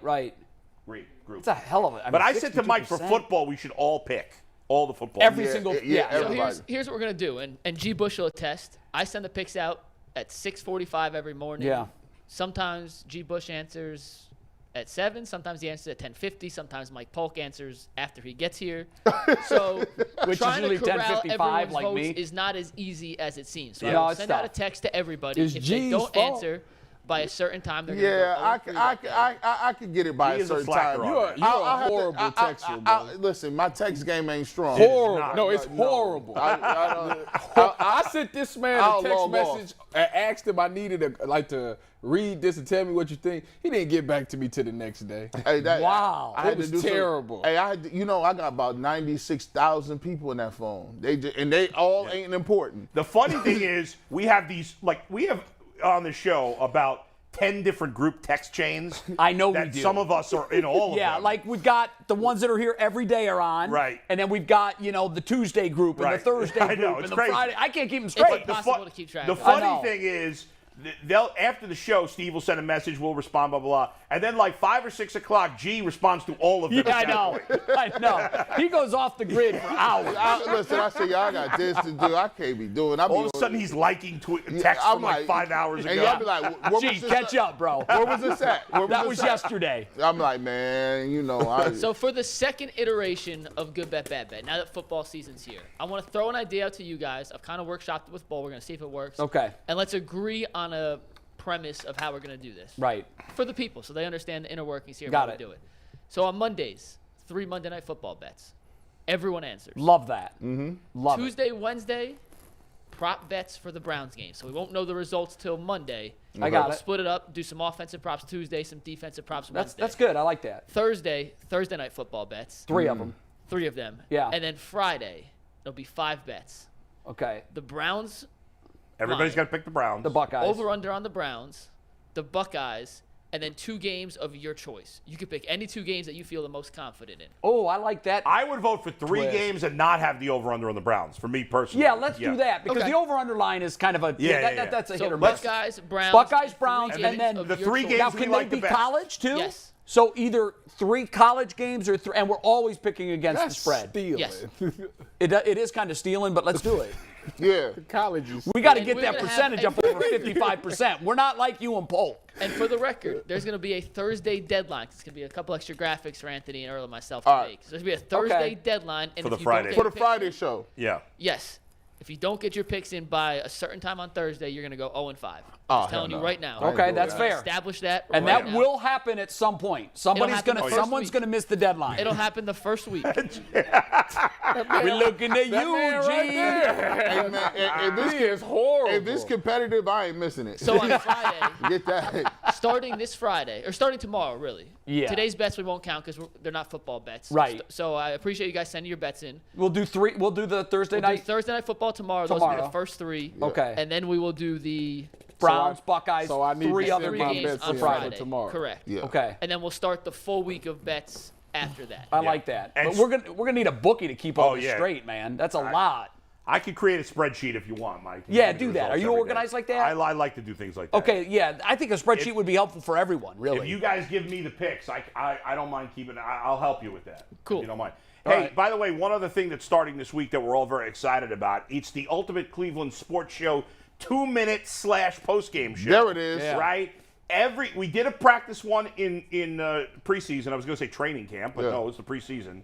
It was G, Mikey McNuggets, and I, and it blew up. Tons of people watched. Now, that was for preseason. Who cares? Now, we're going to be doing this for every regular season game. When the game hits the 2-minute warning, we are hitting the air live. No commercials, no stupid press conferences that say nothing. We going live. Is it Mikey? Is it me, you, and G every week? Is Jay in it? What's the deal? I will call in when I can. Okay. So I'm not we actually going to commit to every week. I some talked to breaking Steve news about that. Jeff Lloyd will now be our fourth. Ah, Jeff Lloyd yes. will be joining Jeff us. Lloyd. Shout out to Found Jeff. that out about an hour ago. That is my partner on Browns, Locked okay. on Browns. Hey, listen, great job, man. He got Joe Thomas on the other week, so shout out to Jeff. I'm excited about that. Good. He knows his All Browns. right, Here we go. So we'll be on at the 2-minute warning. We will watch the final 2 minutes with you, and then we will stick around. That's the good part. Yes. I think that's the key right there. The last 2 minutes, most games, Yeah. are really meaningful. Right. Yes. So giving the viewers a chance to That's right. essentially watch the game as you guys are watching it unfold. That's right. No yes. cheesy on-the-field interview. None of that wasting time. We'll be reacting emotionally to the game In real and time. watching it with you real time. The final 2 And minutes. you get your comments. We put the comments up, so Yeah. if you want Explain how that works, because So- I'm not even fully Oh, that aware. is hilarious. so- yeah. Somebody harassed me last. As we're going through the show and we're talking, we have the comments playing. So if you are logged in and you're commenting on Twitter, we'll be on Twitter live. What if people are dropping F-bombs and all that? It gets through? Well, no, it blanks it out. We filter that It out. blanks So it we out. actually have a staff that's doing that too. So we filter. We have a those staff? comments. Yeah, we got staff. like a- Huge. We're like a real show. They got staff that does that, man. That's right. Somebody So- knew that I was at Nordstrom's eating last week. That's so crazy. It was stalkers. Wait, did they but really? Yeah, they did. It was hilarious. So, hey, make sure you are subscribed to the YouTube page so you get the alert. You got to Yes. click on the bell. You got to get the alert that will remind you that we are starting the show. Do not miss it. This is going to be And we're fantastic. on WKYC, correct? It's going to be on. Is it on 3+? I have no idea. Yeah, I don't know if I don't that's think true. so. Well, I think they are. I'll check on that for on us Twitter. today. On Twitter, we are streaming live. Nope. We're not. We're Nope, just you are coming to our YouTube. We want you on our strictly to YouTube page. YouTube. Just on YouTube. Yes. So make sure you subscribe. This is going to be so much fun. I We're want to gonna have take a ball with it. second to. I know we're going to fall behind, but you mentioned the KYC. So the question that I get a lot, I know you guys get it a lot. I don't know how to get the show. How do I get the show? There is an app that's available, the WKYC 3+. It's called. It's the Channel 3 streaming app. Our show streams live on that every single day. So if you want to watch it on the bigger screen. And you don't want to mirror your phone or your iPad or whatever to the big screen, it's super easy to do. Most of the television formats either have it now or will have it very soon. I know Sony has it. I think Samsung might have it. A lot of the different smart TVs are going to be loaded with it. You just go to the App Store, you search WKYC Plus, you'll put it on there, and then you'll watch it like a TV show.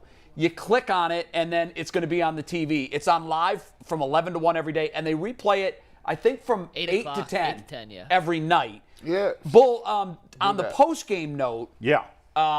I think that by season's end, this is going to be the breakthrough property from the Ultimate Cleveland Sports Show because it's so immediate. Absolutely. And I think it's going to become appointment viewing for Browns fans that, oh, hey, let's go it's basically into the group watch. Right. And watch it with everybody else in real time. And you see other people reacting the way you are in your home, Yes. the emotions that you're going through. Yes. And if it's a blowout game, we'll already talk about the game. But I think the Browns are going to play a lot of close games. Most NFL games are close. The reason why this could be so watchable, because one way or another, if this game comes down to the end, imagine Bull's reaction when Baker throws a pick with 5 seconds to go at the goal line.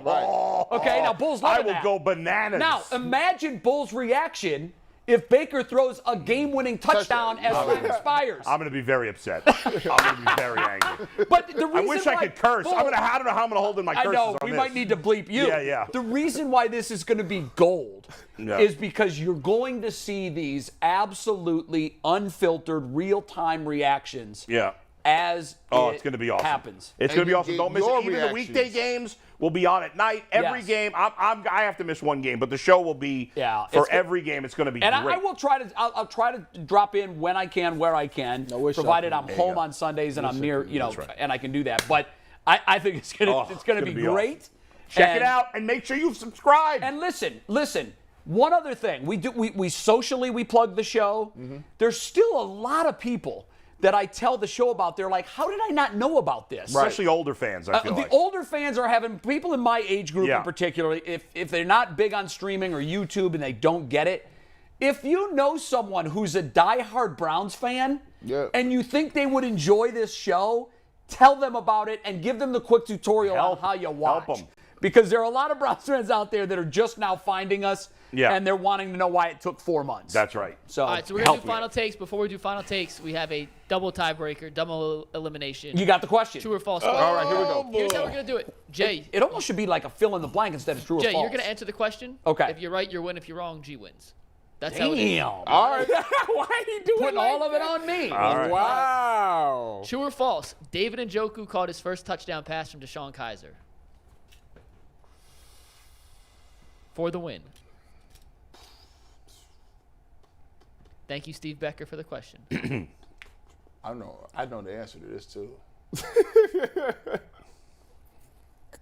Man, this is whether I get the belt or not. Yeah, this is it. And if I don't, I'm the only one without it. And I'm a two-time. It's a How lie. appropriate. It's a lie. Fourth down. You know it? Definitively, or you think you know it? I know it. I think I know it. I think I know the name too. It's so damn random, but I'm going to say false. There's so many other quarterbacks it could have been. G, what do you think? I would have picked false, and I would have said Cody You Kessler. gave it away, too, and you said you know the guy. You kind of gave a clue.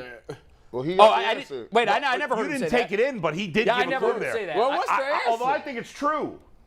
It's false. Oh, The champion. It was Kevin Hogan. See, Kevin Hogan. And I knew it was going. I said false. Sick.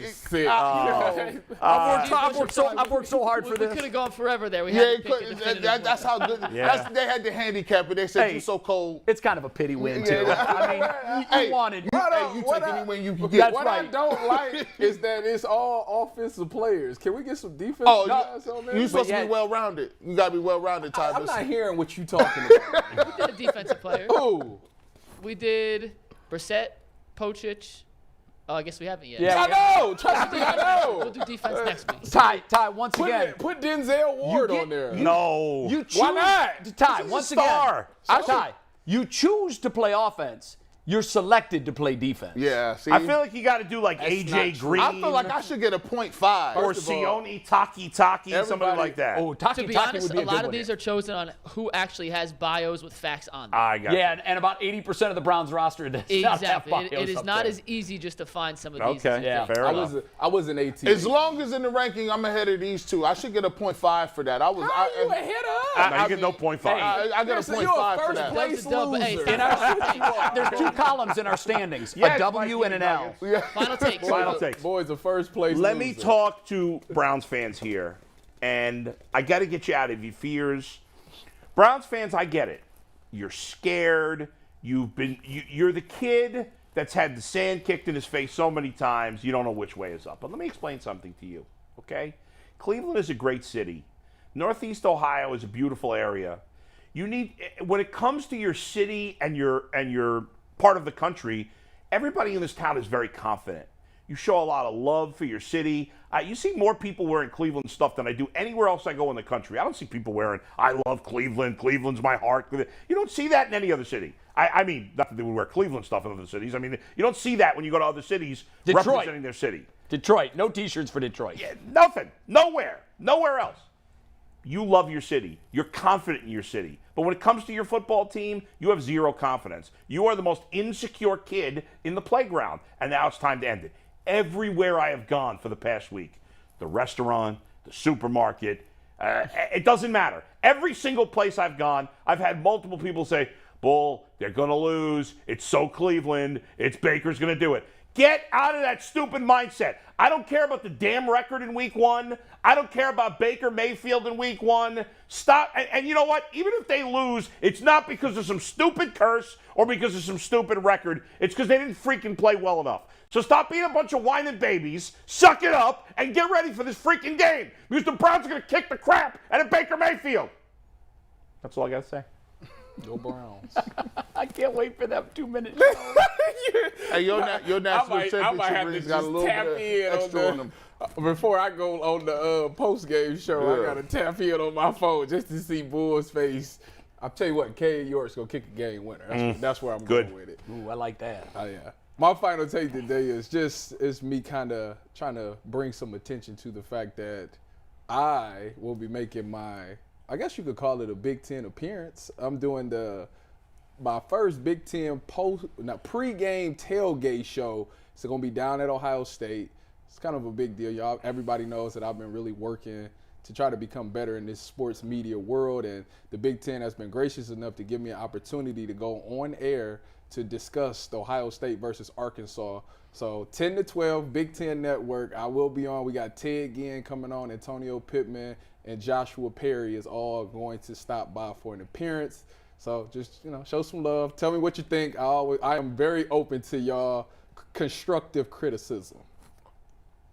Constructive, and congratulations on that too. Thank you. You're going to kill it. Yeah, you're gonna do I know confidence. I'm nervous. I know though. confidence is kind of your. It's lacking right now. I'm nervous. Don't be nervous. You'll be all right, Just man. be Tyvis. Hey, well, I want to send a special shout out to my cousin. He was, unfortunately, he was in the ICU at University Hospital. I went to visit him the other night. He's doing much better. He's a coach for the freshman and JV team. His name is Cornell Jones, and he's a coach down there. And so he's doing much better. I went up there to visit his mom, and me and Rosie went to see him.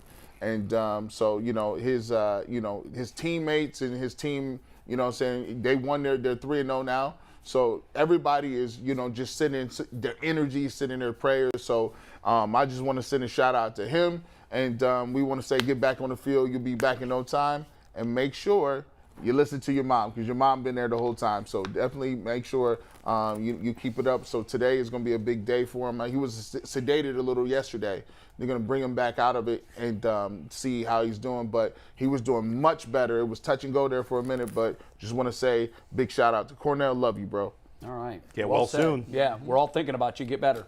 Okay, for my final take, it's going to be quick. Can we get camera 3 a close-up of Bull? But don't take it yet. I need a close-up of Bull from camera 3. And then I love how you got the belt still on. Hey, you want a ring? First time I've ever You won gotta anything get on that this damn You want a show. ring? Yeah, give me one of the ring. Yeah, Get the ring on, You don't let him. You don't borrow a ring. You want a ring? Bro, what He said finger like do it's you a wear donut. that on? Pinky. That ain't even gonna fit You on didn't my... get it sized? I need to get it resized. My goodness, you got tiny little fingers. All right, so here's what we're here to talk about. Get ready to take Bull's close-up. I'm just going to say 4 words, and then I want immediate Bull reaction. Immediate. Austin Hedges, Myles Straw. Go. I was wondering where you were going with that. Yeah, Myles Straw's 4 hits the last 2 days. I saw that in the group text. I'm glad they came through. I'm happy they came through. Neither one can hit on any consistent level, but I am glad they came through because they needed a victory last night. That was I good. just had to do that. was good. We were having fun That in the was good. chat last night. I saw that in the Someone, chat. Mike Polk beat me to it. Yeah. I was literally going to text, How about Austin Hedges and Miles Straw when Mike Polk texted the group the same thing? Hey, listen, I'm not rooting against them. I want them to do well. I want you to keep the heat on both But I those rip guys. them every day, and they don't hit every day. No, you don't rip them every day. It's almost uncanny. You think I'm inspiring them? I think they're spying on you. I think they're obsessed with Bull. Every time you go in on those guys, they come through. Miles Straw, get the camera back on me, please. Miles Straw, you are the worst freaking hitter I've ever seen in my life. You can't hit. You couldn't hit your way out of a paper bag. Sheesh. Let's go. Take care of it. Except for yesterday. I mean, I can't expect you to hit against good teams, but at least against the Royals, you get something Hey, done. he There came you go. through big the last 2 nights. He did. And it takes a team. It takes a team. Everybody in the Gotta lineup win. has to Twins contribute. got rained out. White Sox lost. So $1.50. They're a game and a half up.